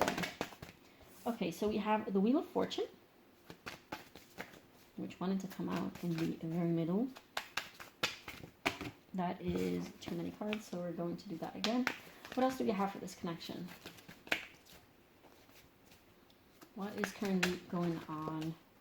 What are maybe some things that have gone unspoken from pile 2's person? Something about pile 2's person. I guess we're taking these two. So we have the Emperor in reverse and the Moon in reverse. Okay. Yeah, I mean, this person definitely does not feel super stable within themselves, and they feel a little bit scared of their own mind, I want to say, but not just in their mind in an intellectual way, but in their mind in the both of their mind in the Mercury sense, so the rational, nervous sense, but also the neurotic sense, but also in the Moon sense, as in like their actual subconscious and psyche. What else do we have about this connection? We have the Knight of Swords.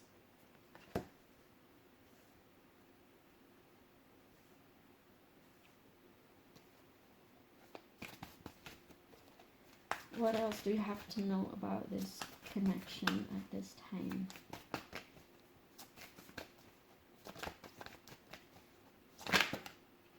Do you have to take these all? Okay. So, what do we even... What the fuck? Okay, sorry, didn't mean to cuss. I guess we're just going to take these all, because we feel like taking a lot of cards. We had the King of Cups. Yeah, I feel like, again, this side is a little bit more about this person, and this side is a little bit more about this person. But not strictly. I'm not getting... We have the Seven... I thought I heard a puppy crying outside, but maybe I'm just hearing things. We have the Seven of Cups. We have the Six of Cups. And is everything on camera? Well, you can see the little...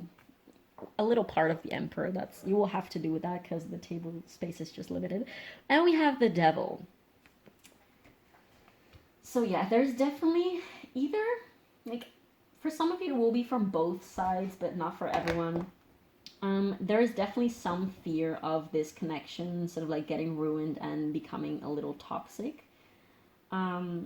Definitely from the dragon person, and like they are definitely fantasizing about it a little bit, and just thinking about how much of a great time you'll have, and like wondering if even you are meant to be together in some type of way. Like wondering, this person might definitely be wondering, since they are sort of like getting in touch with all these like superhuman and supernatural realms and otherworldly things and energies and stuff. So they might definitely be wondering, like, is this like my twin flame or like my soulmate? Are we meant, like, do we have past lives together and things like that? But they also don't know if, like, right now is not the time. I want to say in terms of divine objective, divine universal timing, right now, this is not, if this is not happening,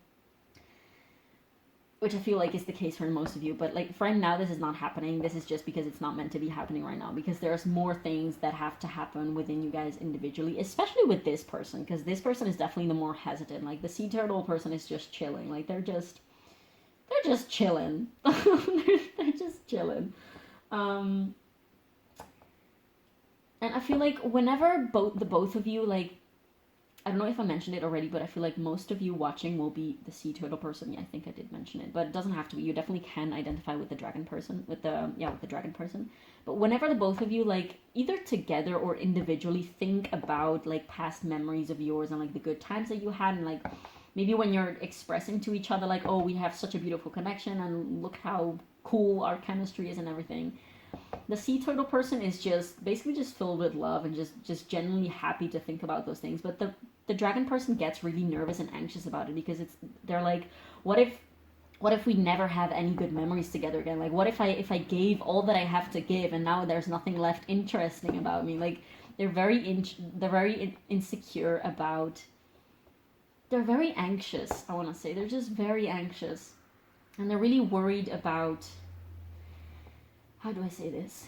Yeah, basically, like, they might sometimes not even say things through texts because they want to like save them for later, because otherwise they're scared that there won't be nothing interesting to talk about when you actually hang out and meet, which of course is absolute bullcrap, because things just flow and come as they need to come.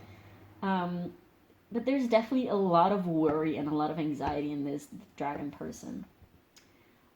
While they also do very much see this sea turtle person as this King of Cups, so as someone who can contain their emotions and who is not going to judge them, and who is basically just very emotionally receptive and emotionally giving as well. But yeah, they're definitely very afraid, because there's just so much uncertainty, and honestly this is just about their own mental focus, because yes, I mean, uncertainty, if you focus on the fact that you don't know, everything about the future and what will be and what the sea turtle person thinks of me and everything like that, then yes, then it's going to give you a freaking whole lot of anxiety.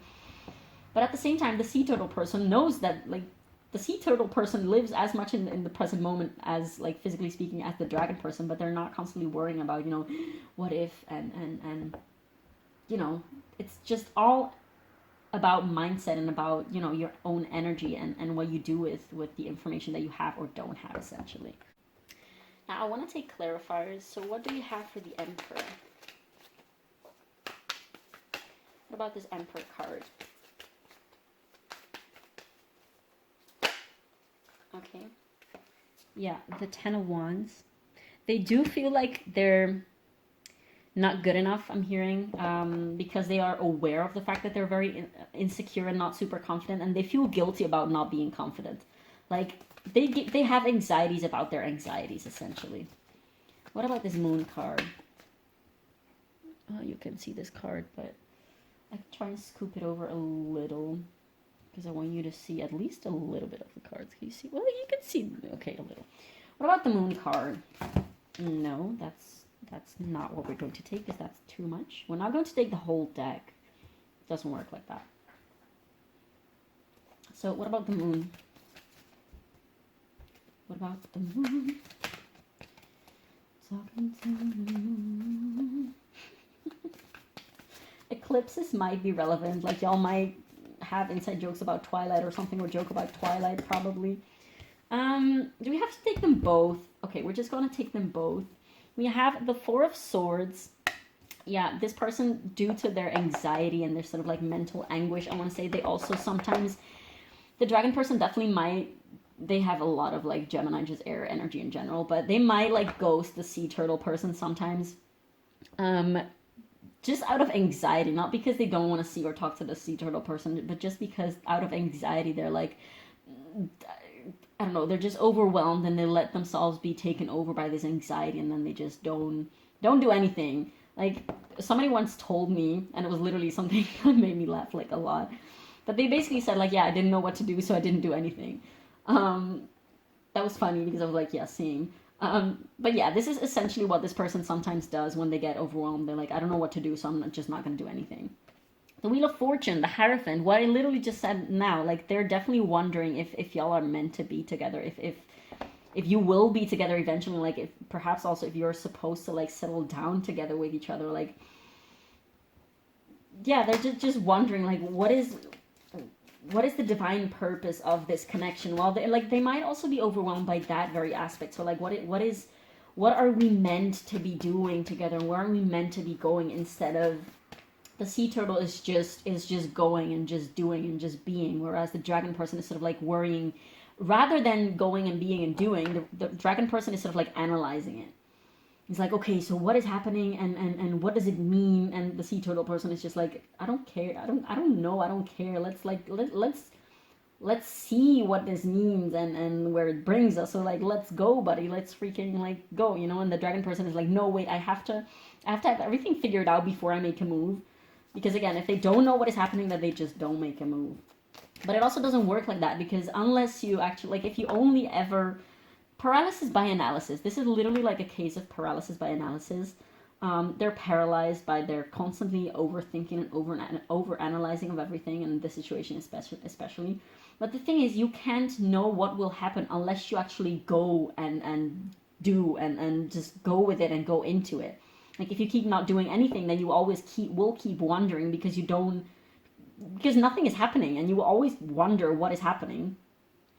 But if you don't do and actually don't go into it, then yeah, nothing will happen. So you will keep being in that mental filmmaking, I want to say. And a lot of times it's like horror movies and catastrophic, like dystopian movies. It's not actually pretty romantic movies. Like, I mean, they probably also think about romantic scenes, and they fantasize a lot about like romantic scenarios as well.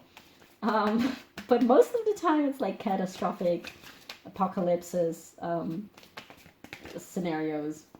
So what about this Knight of Swords? Thank you. We have the Page of Cups. Oh. Oh. Yeah, they feel very tender in front of you. Like, they know the dragon. Sorry, I just said like they. I'm now focusing on the dragon person as your person, and just assuming that the sea turtle person is you, because that's what's coming through. But the dragon person definitely knows that the sea turtle person has a lot of affection for them, and they really want to go towards them. And they know probably that their fear of rejection and the fear that the dragon person has of probably even like receiving harsh words or whatever, or just like being told off and being treated poorly, they know that they're aware of the fact that they're very anxious. Okay, as we said at the beginning, this person is aware of their mental environment, but they're not, like, the fact that we have the sword here, this person has pretty much control about, like, this Knight of Swords is the sea turtle person. They have their mind under control. Like, this doesn't mean that they're never affected by their mind, but they just don't allow, like, the chatter and the anxiety and the fears of their mind, like, they don't let them stop them. They are very much, they're both aware, but just in different degrees. The sea turtle person has found a way of like transforming and transmuting the anxieties and everything into actual power. And like, they know that this is just, they use the insight that they have at their favor. Whereas the dragon person is still at the stage where they're sort of like being overwhelmed. And like, I'm picturing like a wave sort of like taking them over and turning them upside down and just like rolling everywhere. And the dragon person doesn't even know what up and what is down and what is left and what is right. So they're a little lost. And I hope I'm not sounding too insensitive, but this is very cute energy. And this is probably how the sea turtle person feels about the dragon as well.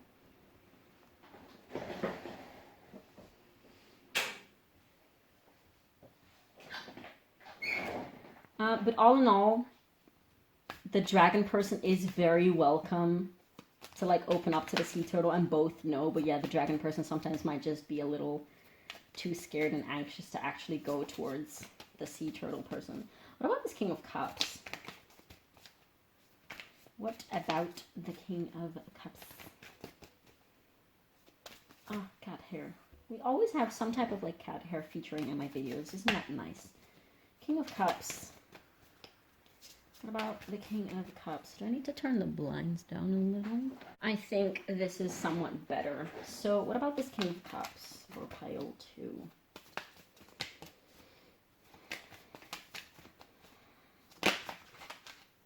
Oh, wow. We have the Queen of Swords. Yeah, this person, like the dragon person, I feel like this is very much, like this page energy is the dragon person, and the King of Cups and the Queen of Swords is the sea turtle person. They're definitely very a compassionate speaker. Like, they value both like feelings and the intellect, and they are mastering both. I want to say, because we have the King of Cups and the Queen of Swords, the sea turtle person is a little bit more about the heart and about emotions than they are about the intellect. And of course, like as a proper counterpart, the dragon person is a little bit more in their head all of the time. Whereas the sea turtle person doesn't, they have befriended their mind, I want to say.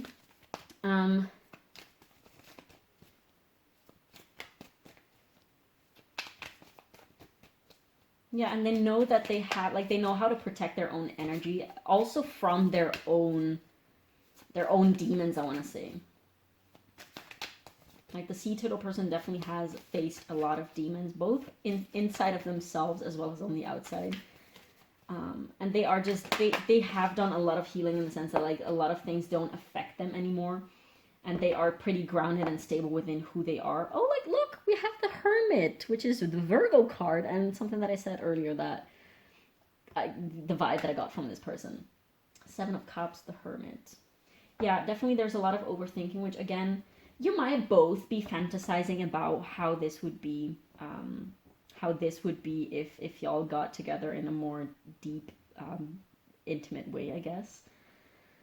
And this Hermit card, I feel like this is for the both of you actually, and this manifests in two different ways for the both of you. So like the dragon person, again, if they even start fantasizing about all of these options, they again might get a little too overwhelmed. This definitely, by the way, might be an LGBT community connection.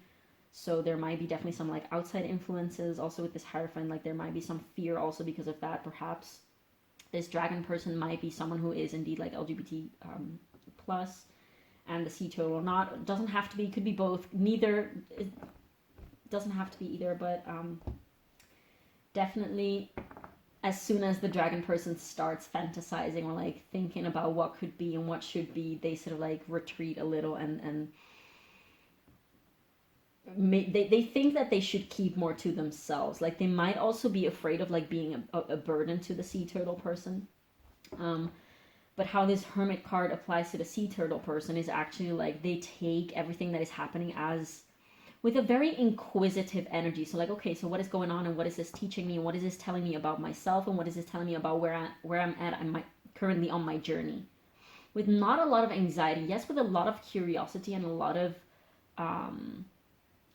I guess with an inquisitory energy, but they're not worried. They don't let it overwhelm them because they're just not like they've been there, done that. Like the sea turtle person probably understands very much the state of the dragon because they're like, yeah, honey, like I know exactly how this feels and I've sort of like overcome this. Like I've stopped being my own biggest enemy and I've turned that emperor upside down because it's just a matter of flipping a switch at the end. Like of course it's not that simple. But once you do it, you realize that it's that simple. Once you're in this state of like the Emperor reversed, or like once you are in the state of like the Ten of Wands and the Emperor in reverse, it's not easy to get out of it. But once you've done it, you actually look back and you're like, oh, that was actually pretty simple because it just happened naturally when I was ready and when it was the right moment. Like, it's difficult because you're trying to get yourself out of a situation in which you're supposed to be right now because there's so much to learn from you. And once you have learned those things, you will naturally shift out of it. And that's the ease of it. Like it's hard because you think that you should not be in that state. You're like, why am I so insecure and why am I so like not confident? Can't I just be the emperor upright? Can't I just be the empress? Yes, you can, and you will once you're ready for it. Once, like divine timing, once you're ready for it, and once you're supposed to be in the upright position. But for now, you have to learn how to be in the reverse position, if that makes sense. What about the Six of Cups? What about the Six of Cups? Okay. We have the Ace of Swords. Yeah, y'all might definitely talk a lot about things like, first of all, like your past, but both of your like individual past. Like you might just talk a lot about your the things that you've gone through and just like open up to each other about those things a lot and about like the lessons that you've learned and just the things that you've been struggling with. But also just talk a lot about how much you care about each other and how much you appreciate each other. Like if this is indeed like a new connection, you might both be like, wow, like I've never met a person like you and I was really hoping to find someone like you, and now you're here and I appreciate your energy so much and I appreciate like talking to you so much and appreciate just what we have so much. Okay, and next, oh my freaking potato tots. So below the devil, we have the happiest of cards, which is the Ten of Cups. This is you guys at a soul level. Like your souls are just chilling with all those cups and that water and that abundance and just that beautiful, beautiful, happy energy. And on the bottom of the deck, we have the Page of Wands. So first of all, there's a lot for you guys to discover. So like, don't worry if this is indeed, I guess it went a little bit more in that direction of like a potentially romantic connection. And this is definitely, I guess for a lot of you, if you're still watching this, then it probably means that it resonates. But there's definitely a very big potential for like romance and like a deeper, also passionate, fiery connection. I want to say like both like grounded as well as intellectual as well as emotional as well as like passionate and fiery type of connection. Like you have the potential of like the whole freaking package. You can be whatever you want to be. Also with that magician energy coming through, even though we don't have the magician card, we do have a lot of magician energy, especially with this card, and just the Mercury and the Gemini-ness and the Virgo-ness and everything like that. There's definitely huge potential, but this is just how it needs to be unfolding right now. And if it's not happening, that's completely okay. And it will happen. Like, it will unfold how it needs to be unfolding. Some of you might be worried that it's sort of like going too slow and like worried that you should not be doing too much or something like that. But these cards are essentially saying like, listen, whatever is going on right now is what needs to be going on. And whatever needs to happen will happen. Both of you have things to learn to different degrees and different extents. Because again, the sea turtle person, the sea turtle person also has more lessons to learn. Definitely they're having a lot of insight through their connection with the dragon and through the, like, observing the dragon, I want to say. And also observing their own inner world. So this is really a journey. I don't recall where I was going exactly with my previous sentence, but this is really a journey that is unfolding as it needs to, okay? So there's no need to worry. There's no need to of course, it's easier said than done, but hopefully, like, watching this reading, if you are the dragon person, or like even if you are the sea turtle person and you're worried about the dragon person, like, the dragon person is going through all of this because they need to, and they will come out of it. Like, they are going definitely in the right direction. And they just need, I guess they need to see the darker parts of their mind so that they can, honestly, I want to say, so that they can get tired of their own bullshit and just actually want to sort of like step out of it. Sometimes, again, this person never would have wanted change unless they got like so super uncomfortable with where they were at that time. Sometimes it really is the fact, like the situation or the case, that you will never move unless you get super uncomfortable. If you are super comfortable and cozy where you're at, then you will never think like, oh, I'm going to move elsewhere because I'm just doing fine right here, so why would I move? So the fact that this person is in a lot of discomfort is basically where they're supposed to be at right now, and it will all be fine.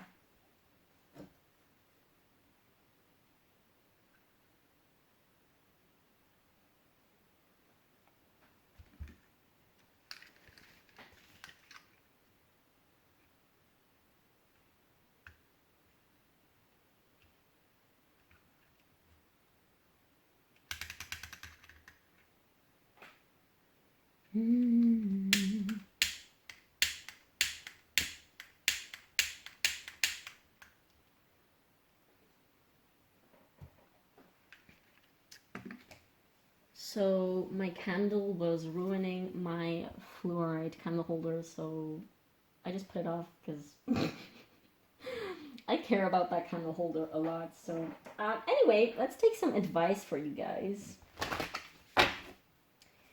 Whatever we need to hear for pile 2 and this connection.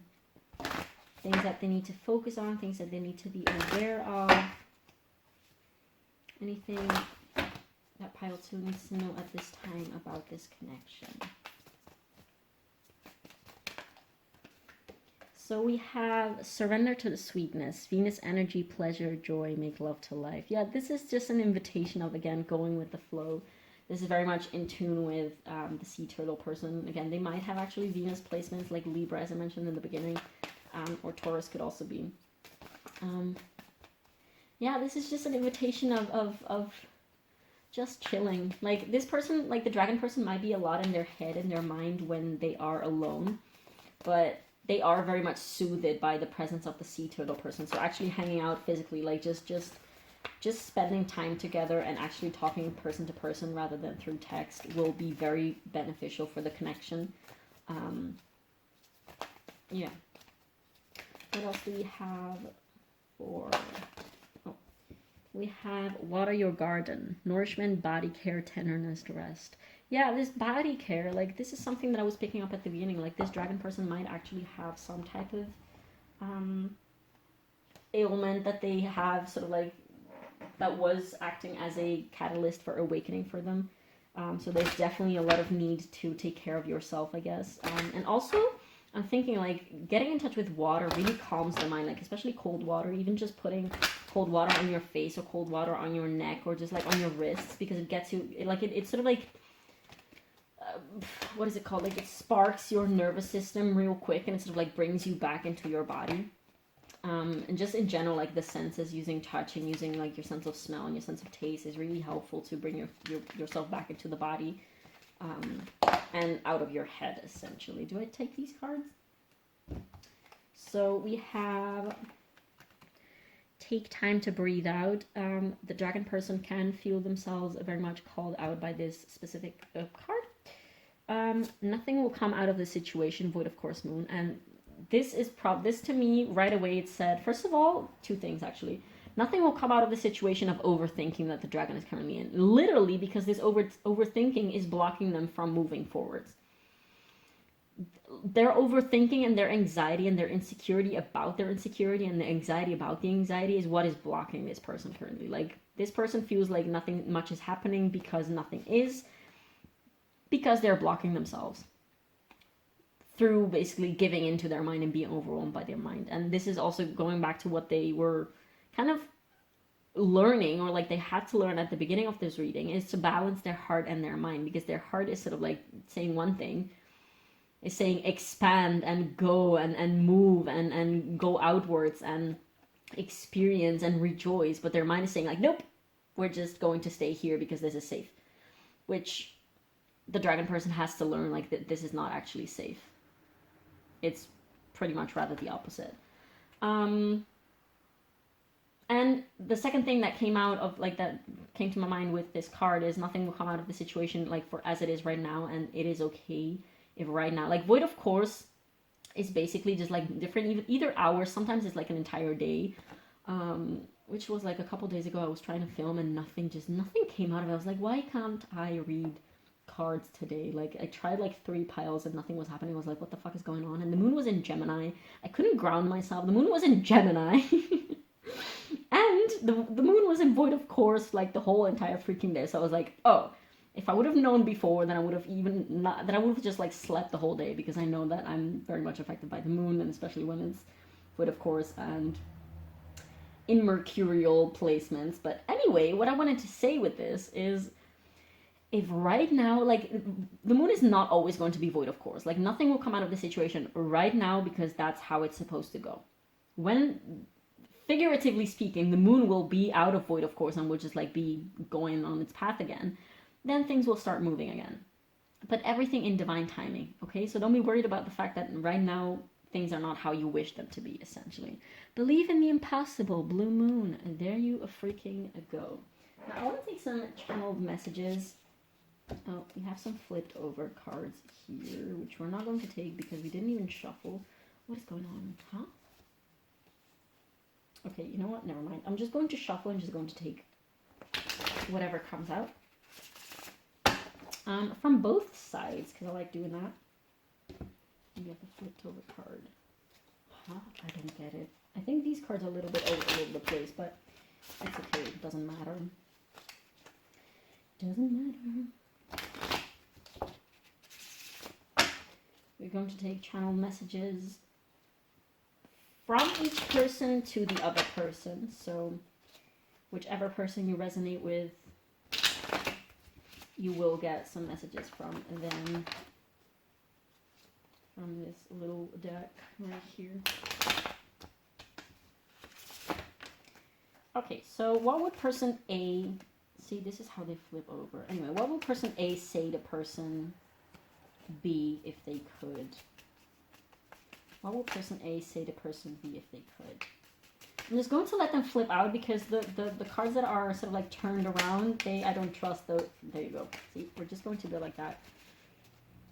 So person A would say to person, I don't know what I want. Yeah, they lack a lot of clarity, and that's for sure. And they just need to figure that out.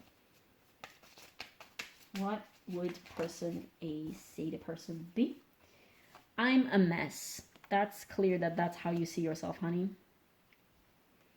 that doesn't mean that you are an actual mess. Like, yes, you probably act like it and you feel like it, but that doesn't mean that's your identity. They probably identify with a mess. That's their gender identity, a mess. I'm going through so much right now. Yeah, we know. We know. And this person is most likely thinking that they have to go through it alone. Like, not actively thinking like, oh, I have to go through this alone, but just they're slightly isolating themselves sometimes. Out of fear and out of anxiety. What else would person A say to person B? Do we have... Oh, wow. I have so much I want to say to you. I feel like this one also came out in the previous pile, or was that another reading? I don't know. But this is like a deck of 100 cards, so... I'm so scared to mess up. Exactly, that's what I was saying at the beginning. You soften my heart. Exactly. I'm getting an 18 plus comment. Okay, I'm just gonna say it. Take it if it resonates. If it doesn't resonate, then don't take it to you. But you soften my heart and harden my dick. If this is a person who has a dick. Anyway, what else would person A say to... Oh, that's goals. What else would person A say to person B if they could be completely honest at this time? Or do we have to move on? No, I don't feel like we have to take those. If I have like one or two, I'm going to take them. Otherwise, we're just going to move. Okay.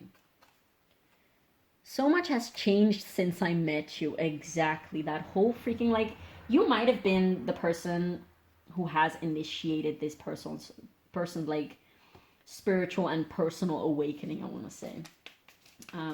Especially if this is the case of somebody who just recently got in touch with like entheogenic plants and like plant medicine. You might have been the one who had introduced them to them. Like, this person might have been interested in those things before, but they never had actually like a concrete like it just never came to them actually in practicality. Like, they might have just been very curious about it, but that was not something that was actually coming to them in their external world. And then they might have met you.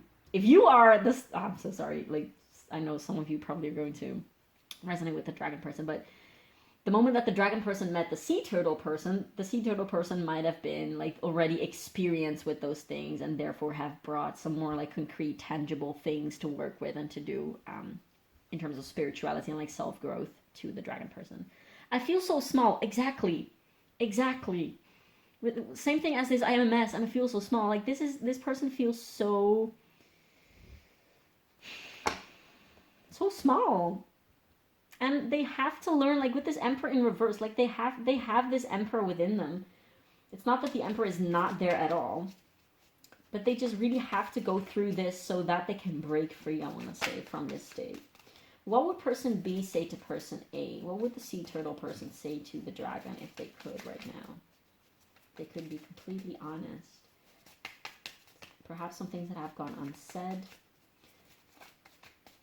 What would person A or person B say to person A if they could right now? So we have, we're just two kids. This is, like, this, definitely there's a lot, there was one other card from this side that was talking about, like, childlike, beautiful energy. And this is not, like, when I wrote this, it was meant as in, like, oh, we're just two kids who don't know what they're doing. But this is not in a negative way to the sea turtle person. This is like, we're just two kids. We're supposed to be enjoying life. Like, why are we worrying so much? There's already so much to worry about in life. Let's just have this connection that is completely carefree and just enjoy ourselves.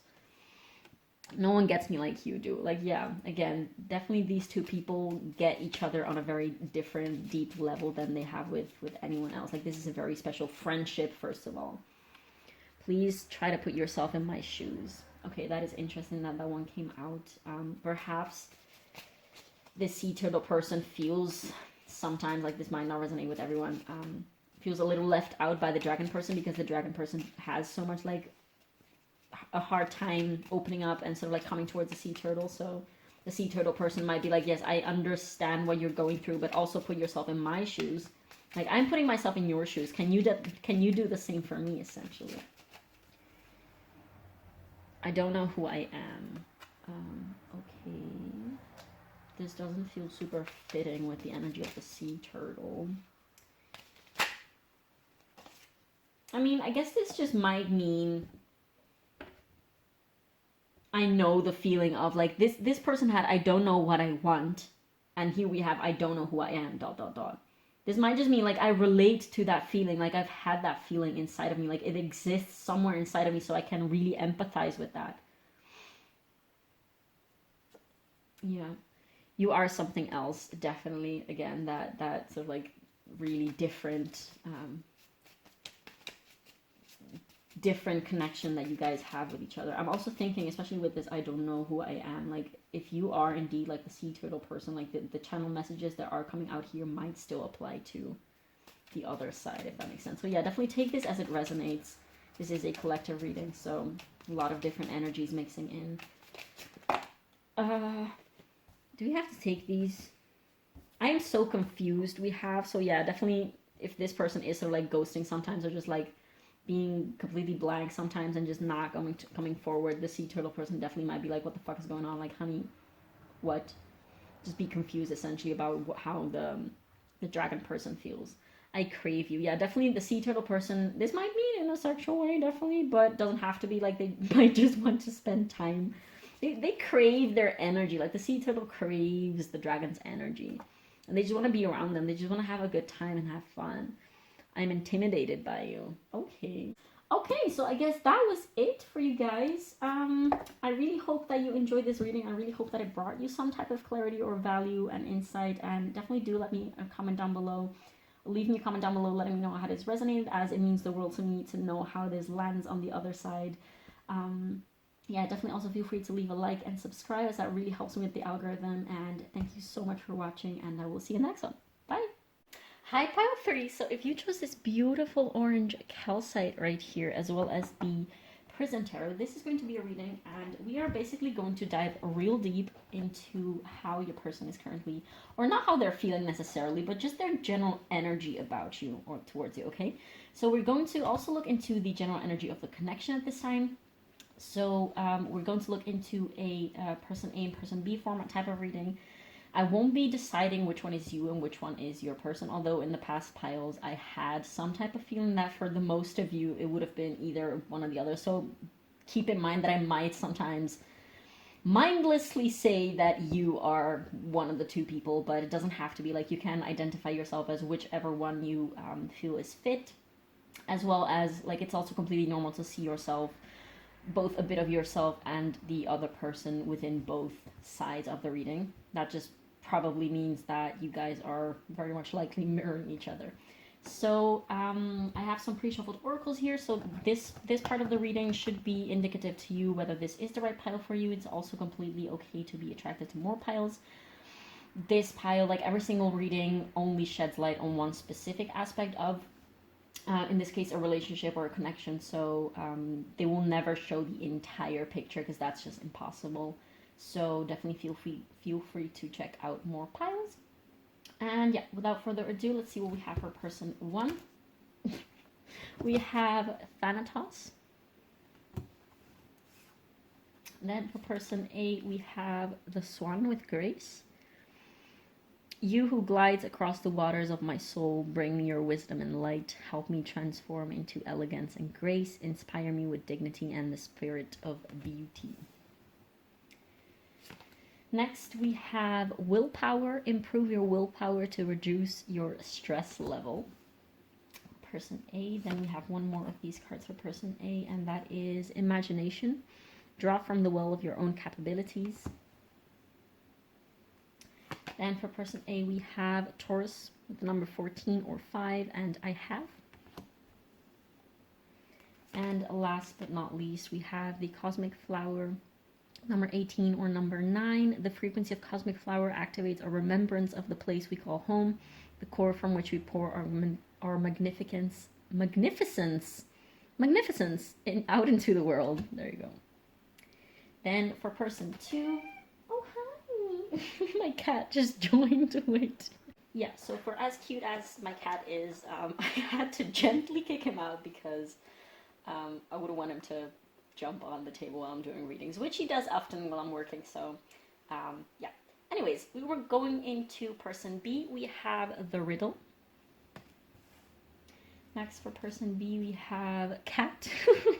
How suitable with Independent. You are a natural healer. Your intuition is strong. You don't have to go with the crowd. Life supports you in every way. And next we have determination. Perseverance leads to fortune. And then we have Saturn return with number 50 and age. Next, for person B, we have prosperity with the number 36. And this card reads, the frequency of prosperity supports our feeling of well-being by allowing the inclusion of everything that makes our body, mind, heart, soul, and spirit sing. It invites us to express ourselves in joy and celebration of the abundance and riches that the universe provides. Now, as for the general energies of the connection, we have one card that came out in reverse, which I did feel was very relevant. So, like, I usually don't take reversals for this deck, but it definitely did feel very much relevant. I'm going to scoop this a little over because we had a little more cards than planned, as per usual. So we have Cardinal in reverse, and we have Aries upright. Let's see. Yeah, perfect. And next, for the connecting energies of this connection, we have Earth, or the Earth element with the number 24 or 6. The frequency of Earth activates our deep connection to the physical plane by showing us the beauty of all aspects, of all of the aspects of our Great Mother, and revealing the more ethereal, spiritual aspects of our nature. And then finally, for the connecting energies of this connection, we have a tantric journey with the number 42, which also leads up to 6. And this card reads, the frequency of tantric journey helps us to unlock the hidden knowledge and wisdom that we intrinsically hold about how to reach a state of wholeness and completion through our sensual experiences with ourselves and with another. Okay, pile 3, this is very interesting energy. This definitely might be something like a situationship, or a type of connection where the both of you have been physically intimately connected with each other, but that there's a lack of, I guess, a focus on the connection in practical terms. Like, you both don't seem to be very much in a committed, like, if you are in a very committed relationship, this might not be your pile. And you don't have to have been like sexually involved with each other, but definitely, like, it might still resonate for some of you if that's not the case, if you're even like asexual, or like if you just haven't been involved with each other in that way. But I feel like for the most of you, you guys have been like intimately involved with each other on a physical level. And I don't mean that it has literally only been like on a friend, like these are pretty mature energies, so I don't feel like these will be people who are very young in age. Although I must say, there's like a billion things coming through, but like, I must say that this person might be, there's a lot of Saturnian energy to this person, also because we have the Saturn return card, but it doesn't, like, not only because of this, just in general, there's a lot of Saturnian, especially Capricorn, energy to this person, to person B. They might definitely be quite a bit, like quite a lot older in age than person A. Doesn't have to be, this could just literally be like the energy, like a more mature energy. I'm definitely getting more masculine energy from this side and more feminine energy from this side. Doesn't have to be, there's also quite some masculine energy here. So yeah, definitely there might be some type of age gap that is influencing this connection. If you're underage, please click off. I'm not reading for you. This is not supposed to, like, these readings are not for people who are underage, so yeah.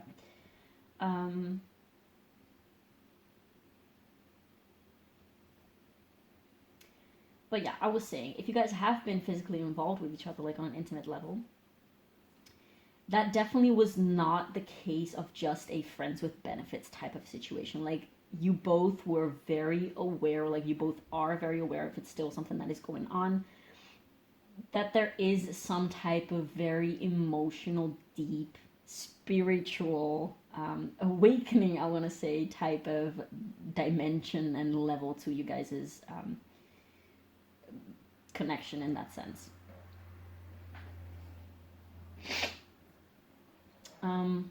There is definitely some resistance towards the connection from this person. Like, this person is, I'm gonna try and start off with this person and not be too much all over the place, but this person definitely has a lot of Capricorn energy. They don't have to have that placement. But they're definitely very much focused on creating their own legacy. Like, they wanna create something for themselves. They might be like starting up a business. They might just be working very hard because they wanna save up for something. They might want to like move abroad, and therefore they have to like save up a lot of money and like get a lot of resources. They might be like building a van or something to sleep in and to live in, something like that. They have something that they want to pour all of their energy and focus and, I guess, money and resources in at this time. And they do see, like, person B does see this connection, and spoiler, also like the feelings that they have about person A, they see that very much as a distraction, as like an inconvenience. They're kind of resisting. They definitely do have, like, there's this spark of feelings coming up that, I mean, this is the type of person that is probably like, oh, I'm afraid I'm falling in love with this person. And the thing is, when you said that already, it means that it's already happening. There's no such thing as like, oh, I'm afraid I might be falling in love with you, because that fear only arises once you've had some type of proof of the fact that that's already happening, if that makes sense.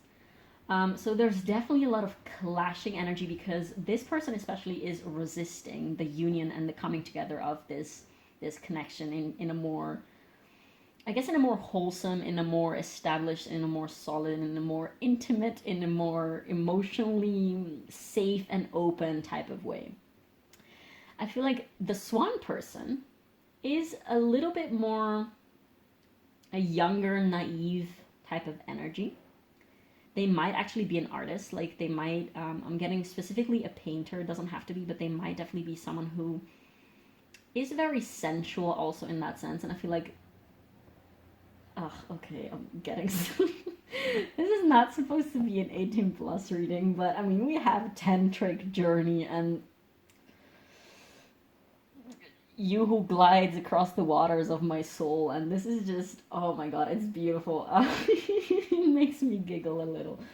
But this person definitely feels so allured by the Swan persons, both their body, but also just their energy, just their essence. Like, they might definitely be a Taurus rising. They might just have like a Taurus stellium.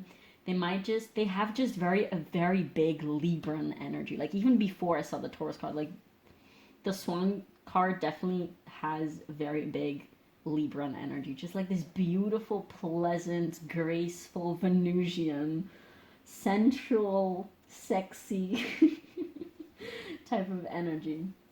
And this person is really like, like, why do I have, like, they probably think a lot about the Swan person. And they're like, why? Like, I need to focus on my work. I want to build my legacy. Like, I want to be like this determination card. Like, they want to focus their energy on whatever it is, like whatever type of project or work that they're wanting to do. But there is this sort of like lingering distraction, which are their feelings about the Swan. And I feel like the Swan person might sometimes like hit them up with like some cheeky little selfies, like maybe late at night or stuff like that. And the cat person, like, let's just call them like the cat person and the Swan person, but the cat person is really like, they can't help but feel so attracted and so mesmerized and so like intrigued, and they have this magnetism, like magnetically attracted towards the Swan, and they wish it wasn't the case. Like, both these people didn't see each other coming. Like, this is not something that, of course, it's never planned, but this is not something that neither of you saw coming. Like, this person is also quite within their own energy at this time, and that's like, these two energies are very separate from another. Plus, we have like the Aries card and the Cardinal card in reverse, which I'm going to go in a minute. But they're very sort of like, they're not super enmeshed with each other. Like they're definitely very much standing on their own. That's why I believe that this is definitely not like an established actual connection or like relationship. And if it is an actual relationship, there is a degree of, we're not seeing the whole picture, we're not completely one, like we're not completely one with one another. There's definitely been some very deep spiritual and sensual experiences with one another that probably has awakened the cat person to the beauty of the divine feminine, I want to say. Like the swan person really has been able to sort of like let their divine feminine sort of like flourish in the presence of the cat person. And this is not to say that, like, the swan person is definitely a very divine feminine person within themselves. Like they didn't just find this side of themselves through the cat person and through being involved also like sensually and sexually with the cat person. They already had that, but they found like through the cat person and through the cat person, that sounds funny to say, but through the cat person they found sort of like a means of expression for that. And the cat person has been very receptive of this beautiful, very receptive, and also very like, they have been able to sort of like, they almost get inebriated. They're almost like a little love drunk, and they don't like that, but they get so inebriated by the swan's essence and energy and just their beauty. Not only physical beauty, just like their beauty in general. Like this might be someone who is very, the swan person, they might be a Vata type in Ayurveda. I'm not sure if everyone knows what that is watching this, but they might have like prominent air and water energies within them, just like be very quiet, very, very gentle, beautiful aura. They also might get a little like crazy sometimes, but not too much. Like they're not a too exuberant, out there, sort of like bubbly energy. They're more gracious and a little bit on the quiet side, perhaps. Whereas this person has definitely very much Saturnian energy, so they're very much, they might be a little grumpy, they might be a little, like, I feel like this person doesn't usually like have, they don't get involved in like silly fickle things. Like they only care about, you know, building the legacy and like getting the money and all of the serious things and just like all the important things. Like they don't want to get involved in silly, petty, or like insignificant things, or at least what they would deem to be insignificant and petty and not of value, essentially. But sometimes I feel like they might crack a joke and they might get like unexpectedly just like dead ass crack a joke, and then it's sort of like very out of character for them, but that's just who they are, essentially, just like very, very Saturnian the whole time. And then sometimes there's like, probably they might have some Mercury placements as well, because the riddle card also does talk about mercurial energy a little. They might definitely have some like mercurial energy that comes through sometimes. They might be like a Mercury sun and have an air rising. Doesn't have to be, or like a Capricorn rising, doesn't have to be, but this is something that could definitely be the case for how they're coming through. And the thing is, through like the presence of the swan in the cat's life, is sort of like inviting them and like pulling them into this Venusian energy about life and the Venusian aspects of life. So like everything that is about pleasure and beauty and enjoying and you know, the fine dining and just enjoying time for the sake of being, and just enjoying each other without necessarily like being productive. Which is what the cat Saturn person really values, like being productive and doing something and making something out of their life, essentially. The thing is, the Saturn person is very much stubborn. Like they might actually also have Taurus placements, but like they might have a Taurus moon, I'm thinking. They're not necessarily very much behaving like the Venusian side of Taurus, which is like all about like enjoying and all of that. But they definitely have some type of like fixed energy to them, in the sense that they really value what they value, and they will not, they don't like being pulled out of those things. And this riddle also talks about like basically just being super invested, like, and now I'm getting very much Virgo placements as well, but being super invested in understanding what is going on. Like again, like they did not see the swan person coming, and they don't understand why now. Like why did this have to happen now? Like I can see them very much being someone who has to like, who is about to leave, probably like overseas or like move to another country or something like that. Like, why did this one person have to come in my life right now, and why am I being so infatuated, and why am I being so drawn to this person? Like, they're definitely more invested than they plan to, and that they would like to admit.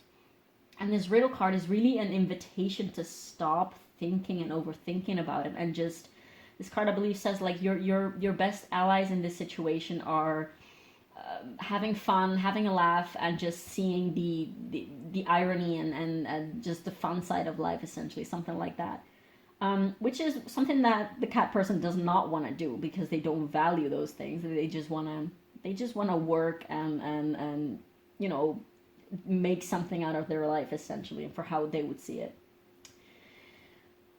On the other hand, the swan person, I do feel like the swan person kind of misses the cat person, because they know, they can feel that the cat person really is attracted to them. And honestly, when they are, this could very well be a situation in which whenever you are together, it might be a little cold and a little distant, but from the moment that you get like more intimately involved, you both like completely get loose. Like, this might I'm getting the scenario of like an actual workplace, oh Jesus, an actual workplace. Let me see if the camera's still on. Yeah.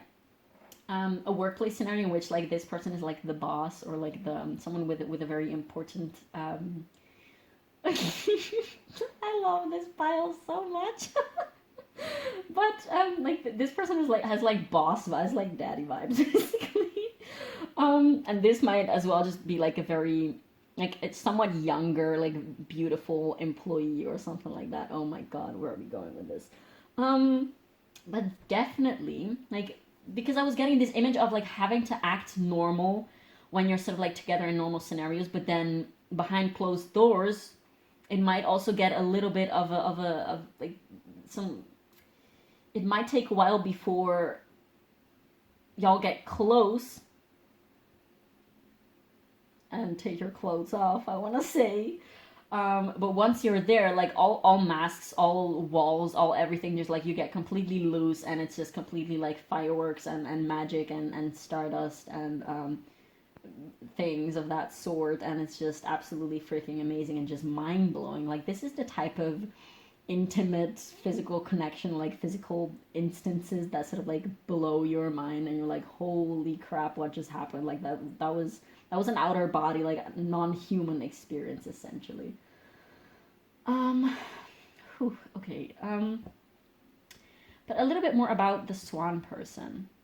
So the swan person is definitely a little bit more of a timid type of energy, and I feel like the swan person might, like, they are very much quiet in life currently. Like, they're probably trying to focus on, I want to say, getting out of their head and getting very much grounded and into their senses, just like getting very much in touch with their feminine essence. Like, this imagination card with draw from the well of your own capabilities really, really, really gives me the vibes of like a painter, or like someone who creates beautiful art, or like perhaps like this could be writing, this could be anything, but this person is basically very much trying to get into the flow of expressing themselves, probably also because they might have just come out of something that was very hard and very life-changing. I want to say, like Thanatos, this is the card of death, and death not in the strict sense of the word, but also in the sense of transformation, and in the sense of like life is a cycle, and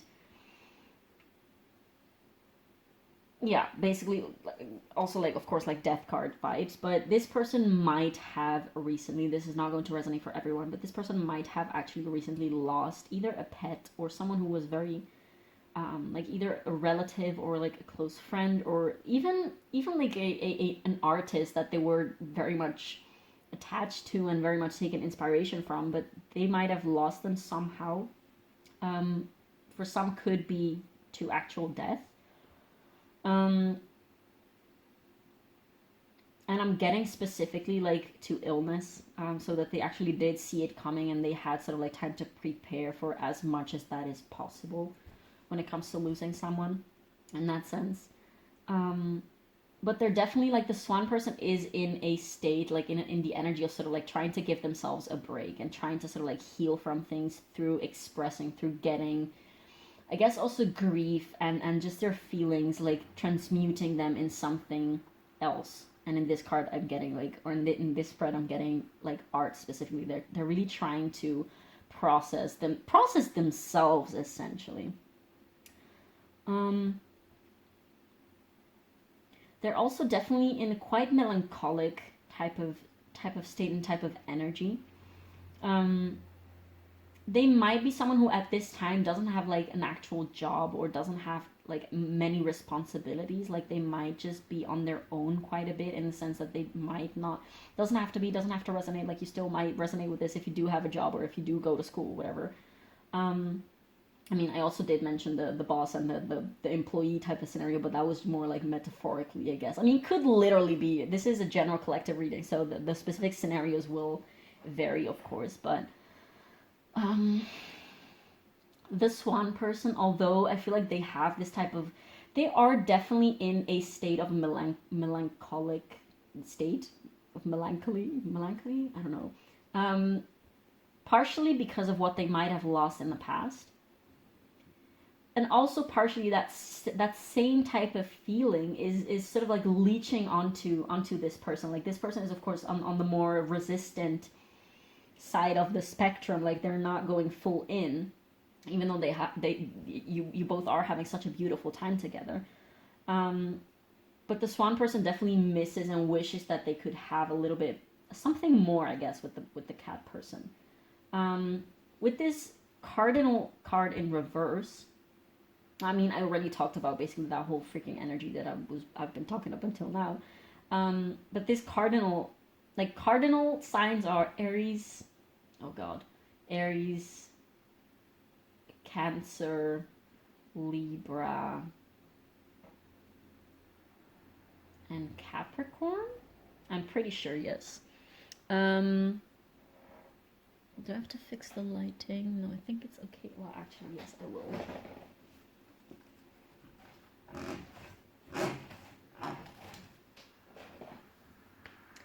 Yeah, so cardinal is Aries, Cancer, Capricorn, Libra, and Capricorn. So we also, like, there definitely might be someone with Aries placements here. Possibly this person. But with this Aries card, what I'm getting is really Mars energy. Like, stubbornness. So again, like Capricorn as well with these horns images right here.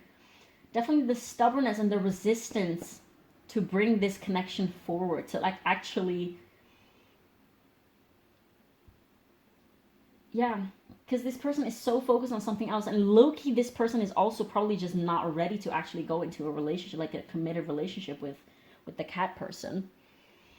So both in each other's, or like in one another's, no, in their own, Jesus, in their own individual unique way, both are sort of like resisting this connection happening. This person is actively resisting this connection. They're actually probably within themselves like, no, like I can't have this right now. This is a distraction. This is not a good idea. This is not gonna work out for me. This is not good. This is like, no, abort mission. But then again, like they still come in and you know, do the thing.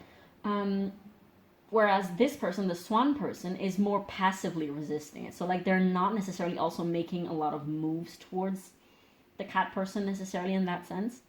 They're also kind of taking it for as it comes, essentially. And that's also why I believe, because neither of these two people have actual expectations or sort of like are attached to the outcome of a committed relationship, and that's why when they come together, it's a completely blissful experience. Please don't take the puns, because, you know, I don't know how else to say it, but whenever you guys do come together, so sorry, it is just absolutely perfect and beautiful, because there's no expectation of, like, you both are aware probably that either right after or like the day after or whatever, you both will part ways, and that's okay. Like, there's no attachment to, there's no like anxious attachment. There's no fear of like losing the other person at all. First of all, because you aren't like each other's at this point yet. but also there isn't, like, yeah, you both are fine with, and a part of both really accepts and is okay and actually wants for the situation to be as it is right now. So like to not be completely committed and not be an actual relationship and not be an actual partnership, if that makes sense. Okay, I think that we have said a lot for now. I want to keep these cards and I'm going to put the rest to the side as we go into the tarot. I am very, very much excited. Oh, this, I love this. Like, there's definitely some, I guess, darker aspects to this, but the fact is no one is really having huge, like, the darker aspects or like the shadow aspects or like the resistance is not necessarily causing a lot of trouble because both of you are still kind of somewhat accepting of this whole situation as it is. Like there are benefits for both of you. Friends with benefits. In all senses, there are like benefits for the both of you because this person, like the cat person, the cat Saturn person doesn't have to like worry about, you know, being distracted too much, although they feel like they already are being distracted by the swan person. And the swan person like is low-key also fine with being by themselves because they need a lot of time to themselves to process things and to just be with themselves essentially. Like they might actually, that thanatos and like the thing that they have lost, it might actually be like a relationship. Like they might be just coming out or like having to process like a past breakup. That might definitely most likely be that. So the swan person is definitely in the energy of like, I kind of crave love. I wish, like I want love and I want this intimate connection, but I also don't feel like I'm ready to go completely into a new relationship yet. Not at this time, not in this specific dynamic right now. And y'all might have, like, I don't know if you guys spoke about it explicitly. Like, I would say not, because there is this degree of not being super intimate, like, in other ways than very physically. Physically and spiritually, I want to say, because again, it's not only physical. That's what I want to reiterate, because it's not only about sex. Okay, so definitely that's for damn sure. That it's very clear that there is something more there. There's some type of depth to this connection as well when those things like are occurring. It's not purely physical. It's not just lust for the sake of like a physical experience. Anyways, I've repeated myself enough, I believe. What does pile 3 need to know about this connection at this time? What does need to be shed light on about this connection for pile 3? What does pile 3 need to know at this time about this connection? What is currently going on in depth about this connection? What do we need to know about pile 3's connection with this person? Do we have to take these? I'm not going to take these. I'm going to shuffle a little more, actually, because I feel like doing that.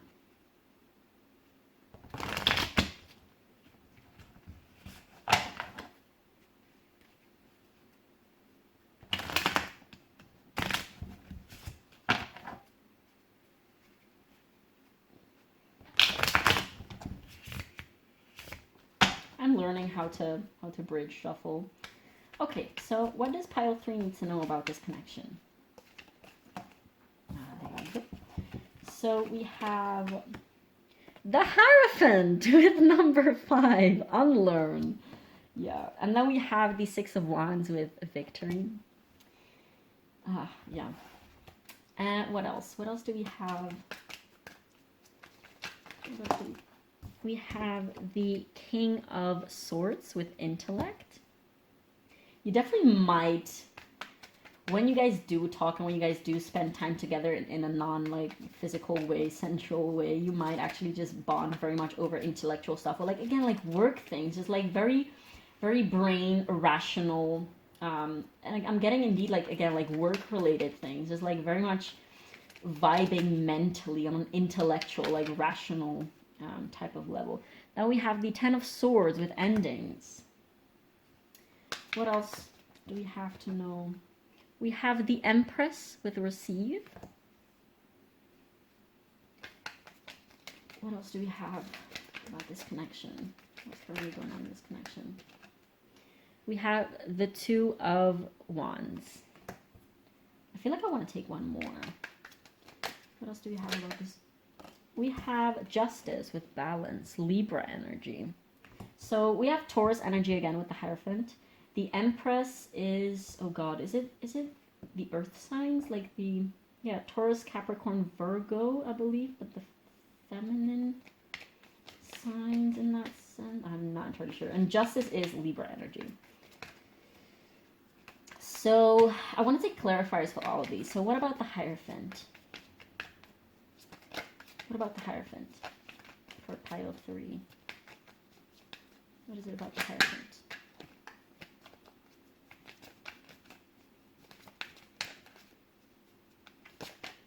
I need to shuffle, yeah, for some reason.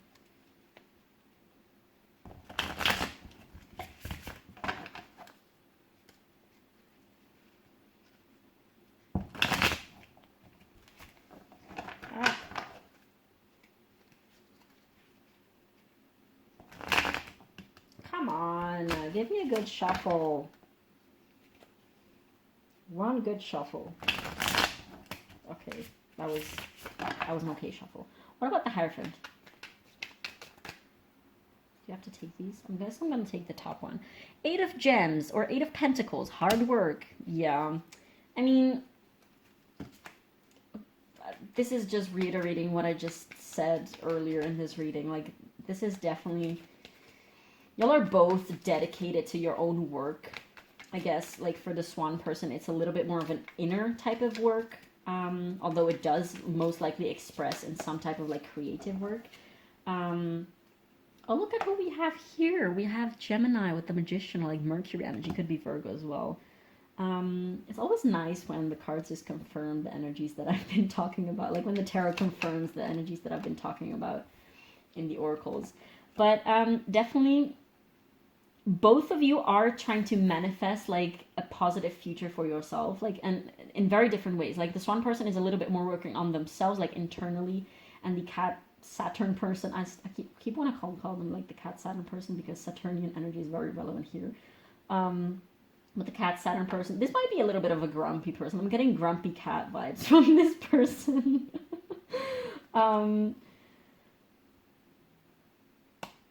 With a lot of responsibilities because they give themselves a lot of responsibilities. They expect a lot of themselves, basically. But yeah, this person, like the Swan person, is a lot on an internal quest, an internal journey. They are doing a lot of internal work, whereas the Cat Saturn person is doing a lot of external work in terms of like practical, like 8 of Pentacles type of work. So both of you are very much dedicated to, I guess, bettering your life in a sense, and creating something for yourself in very different ways. And yeah, same goes for like the 6 of Wands clarified by the Magician. You're really trying to manifest into like creating, actively putting active work day to day in the life that you want to create for yourself. Be it inner peace or being like outer prosperity and abundance and living in the place that you want to live, essentially. For the King of Swords, we have the Novice was the Page of Swords, Curiosity. So yeah, there's definitely like a intellectual connection between the two of you, and there's a lot of curiosity about one another as well. Like you really, I can really picture you just like having a lot of conversation, like perhaps just sitting at a cafe or something, because I don't feel like there is because of this level of resistance, like you're not going all in when it comes to like coming together and diving deep with one another. Like you definitely do, it's very much comfortable for you. It's your comfort zone with one another to talk about things and like be intellectual together and like bond over your like interests and potentially like work related things or like academic stuff and things like that. But that is pretty much what I'm getting so far. Like that's the only comfort zone. Like it's either super intellectual and kind of formal, I want to say, and then it's like you might sort of like get an excuse to go home together, and then you get freaky there, and it's completely different and completely mind-blowing and everything. But yeah, that's what I'm getting here. The 10 of Clouds or like the 10 of Swords with endings is clarified by the 6 of Cups with memories. Okay. So I feel like the both of you are going through similar things, but in very different dynamics. Like the internal processes, or like the archetypal, I want to say, energies that you're going through are very similar, but they manifest very differently. Like they have been manifesting very differently on the 3D, like just like practically speaking. And I feel like the Ten of Swords, clarified by the Six of Cups, both of you are kind of scared of repeating old patterns, I want to say, like old pain. For the Cat Saturn person, I'm getting a very specific thing that they might also, just like in the past, but I feel like this might differ, so take that as it resonates, but I feel like for the cat person, they might have had, like, in the very distant, in the more distant past, they might have had, I want to say a wife, but like a committed relationship that was a little too overburdening and too demanding for them. Like, I want to say that they had this needy counterpart that was sort of like draining the energy out of them. This is their perspective, not mine. I mean, this reading is not about that, because like there could be a billion scenarios there, but that's the perception that this person might have had on this past relationship.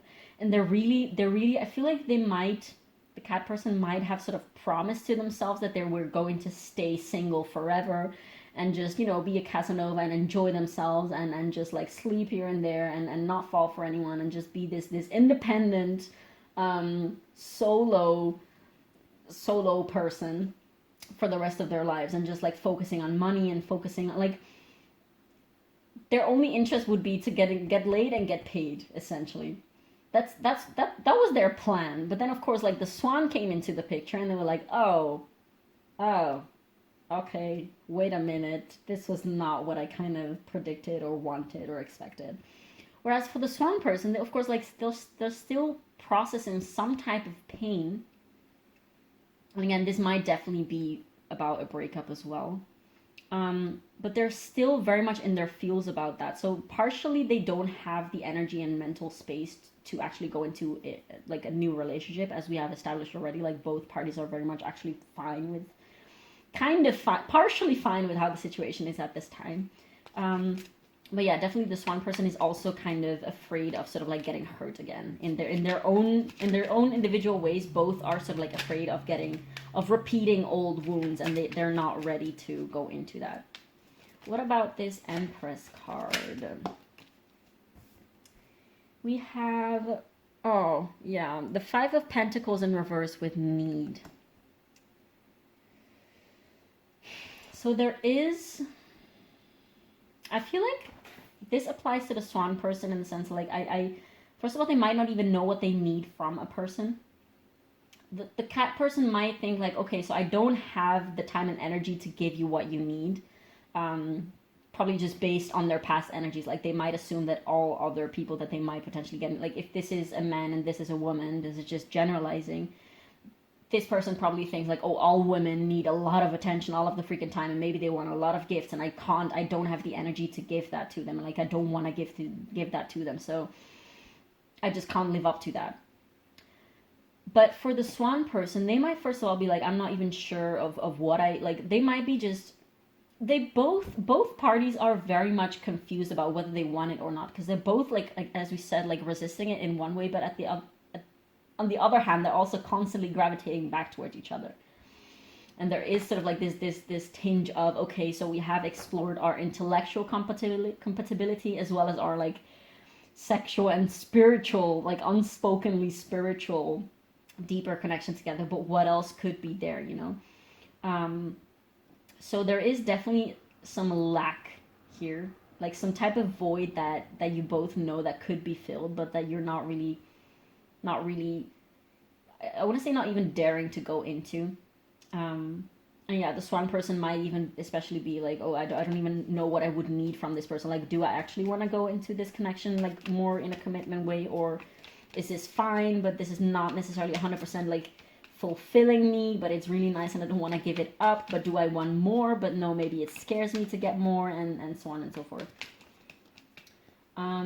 What about this Two of Lightning, or Two of... This is too many cards. Do I have to take them? No, I'm going to put them back. If they have to come out, they will. What about this Two of Wands? What about this Two of Wands?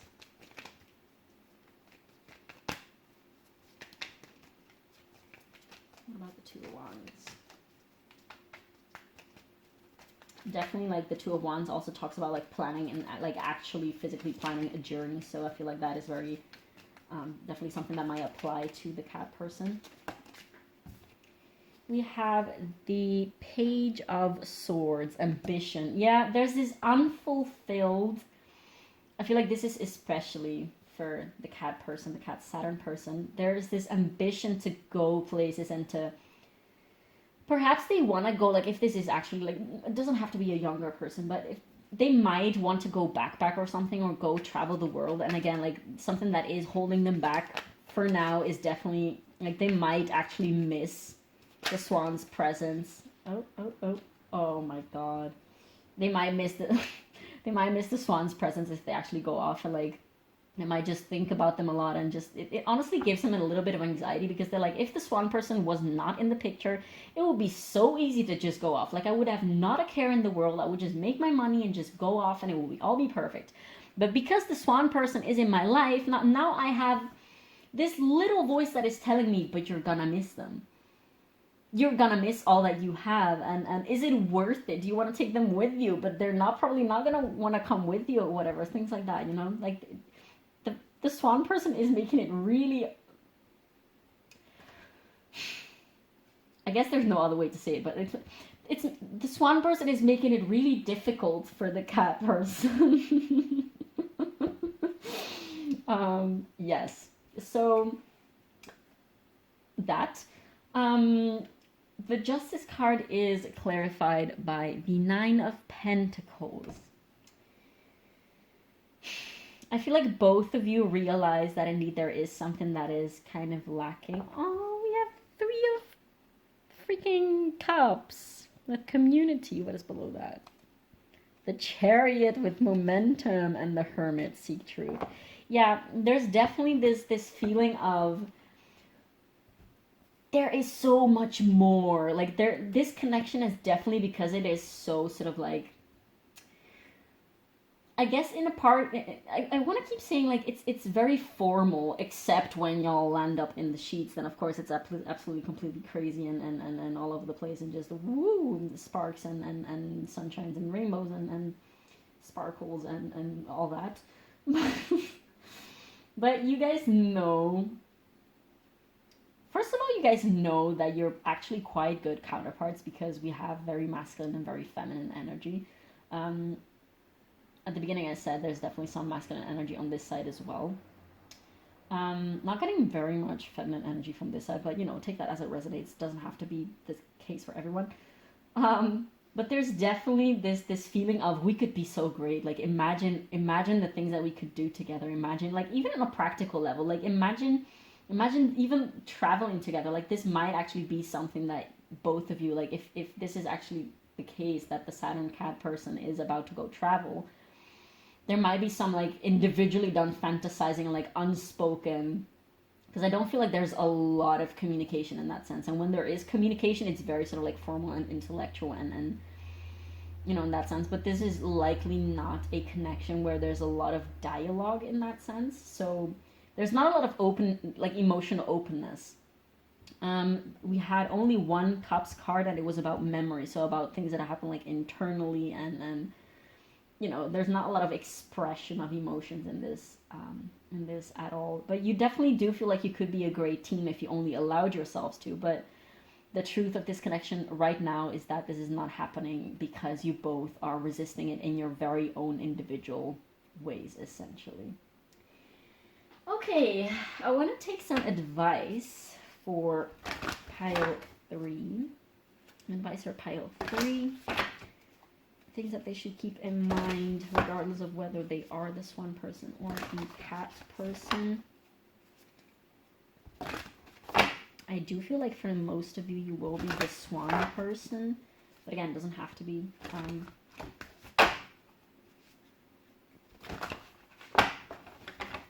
So, no, I want to shuffle more.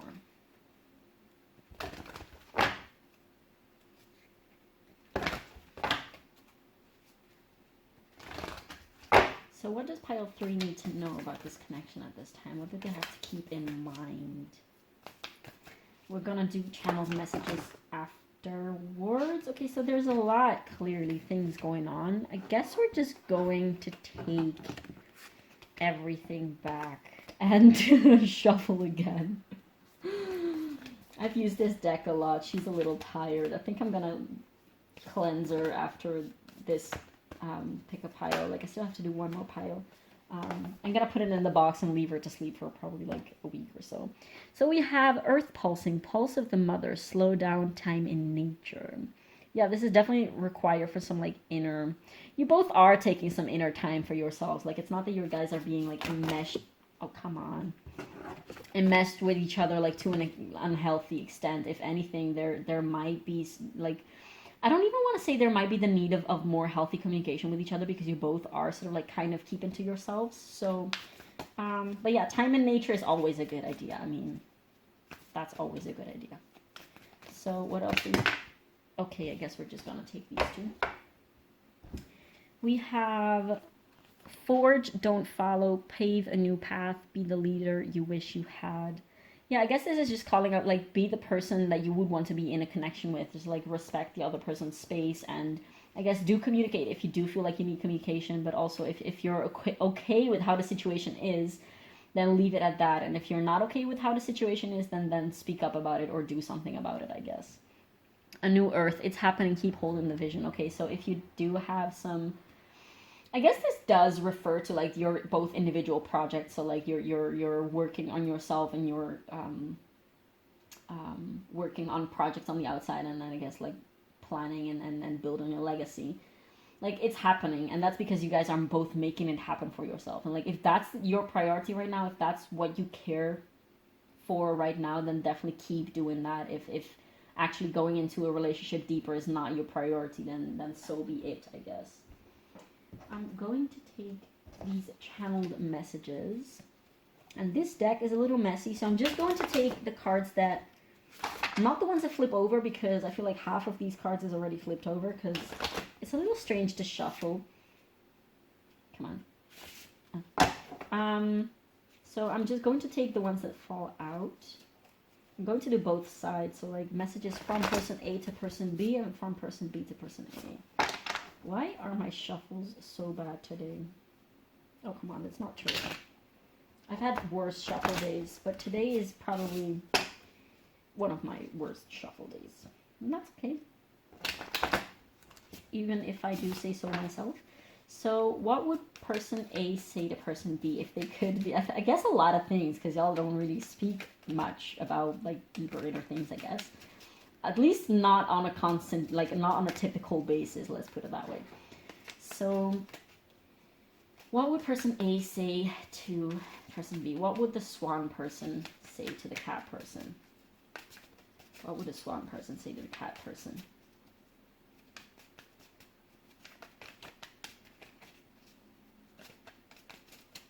What would the swan person say to... Well, nothing also. That could be like, maybe you guys don't have anything to say to each other. Like, that's also fine. Okay, so we have one card. I am so in awe by you. I feel like that would have been more fitting at this side, but I guess this one person is also like very in awe. Yeah, maybe... Probably because they are so different, and they feel like maybe the Saturn person, the cat person has their shit a little bit more together. But, I mean, I guess they do, but just in a very different way than the swan person. What else would the swan person say to the cat person? What else would the swan person say to the cat person? I have a feeling that we don't have to take a lot here, because again, like, not much is coming out at all. But we have to do these for the sake of equality, because I did them with the other piles, so... What would the swan person tell the cat person if they could just be honest with them? I don't know what I want exactly. What were we just saying the whole freaking reading? Yeah. So there's this sort of like longing but also resisting it at the other side. I'm not a good person. Okay, so this person might actually have some regrets and some guilt about things that happened in the person in the past. So perhaps in their old relationship, like they might have perhaps like had some like bad sides of them come out, some like wounded reacting, I guess, that they haven't gotten over yet, and they feel like they perhaps are, like that might be one of those things that they have to process within themselves. Yeah, there's definitely the vibe of we don't know each other with this card too. Like, you don't know the real me, essentially, because we haven't been vulnerable with each other yet on that sense, like emotionally speaking. So you really actually don't know, you don't know me very well at all. So what else would the swan person say to the cat person if they could?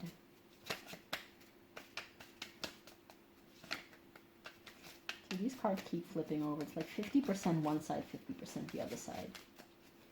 What else would the... One more. What else would the swan person say... You have to know. To the cat person if they could be completely honest right now with them? What would the swan person tell the cat person right now if they could be completely honest?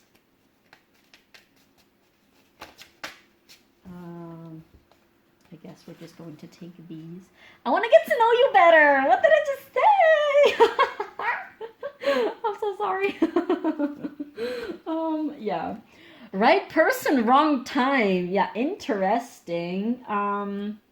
Yeah, I mean, this just really confirms all that I've just been saying. This doesn't need more explanation, I guess. Yeah. There's really this feeling of like we, at least from this side indeed, like we don't really have time for this right now, although you are amazing and it is amazing and then we work so well together, but right now like it's just not really happening. I need you to take off the rose-colored glasses. I didn't even know if I wanted to take for them already. I guess we're just gonna leave it here in the middle and just pull cards for the cat person. Okay, so what would the cat person, apologies about that, what would the cat person say to the swan person? We'd be so perfect together. What did I just say to you guys? Oh, okay. What else would the cat person say to the swan person? If they could be completely... I can't see you clearly. Exactly. Like, because there's this lack of, like, emotional, like, communication and dialogue and emotional communication and just, like, getting to know each other. There's definitely this barrier that I was really picking up on at the beginning without even, like...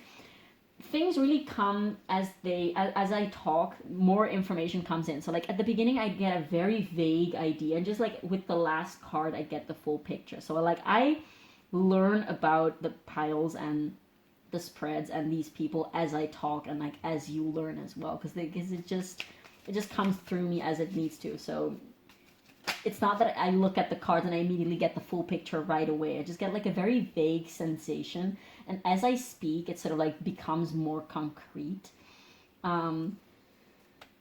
Yeah, and at the end I basically just get the full clearer picture, and it's just really nice to see how the cards confirm what I've been basically saying all along. So what else would the cat person say to the swan person if they could be completely honest and open with them at this time? What would the cat person say? What's on the cat person's mind about the swan?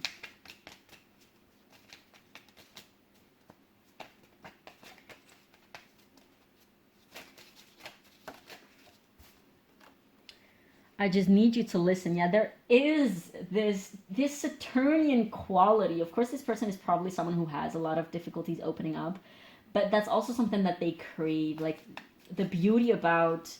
to this person, to the Saturn person, to the cat person, the beauty about the swan person and the feminine is the receptiveness and just the welcomeness and the warmth and the loving energy. And that's exactly the craving for the connection that they have, but also like it's overbeared.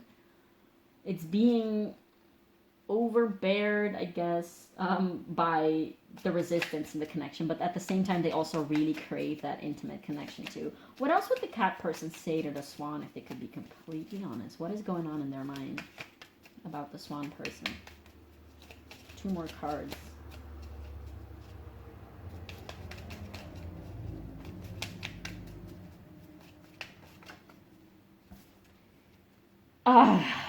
Yeah, I have so much I want to say to you.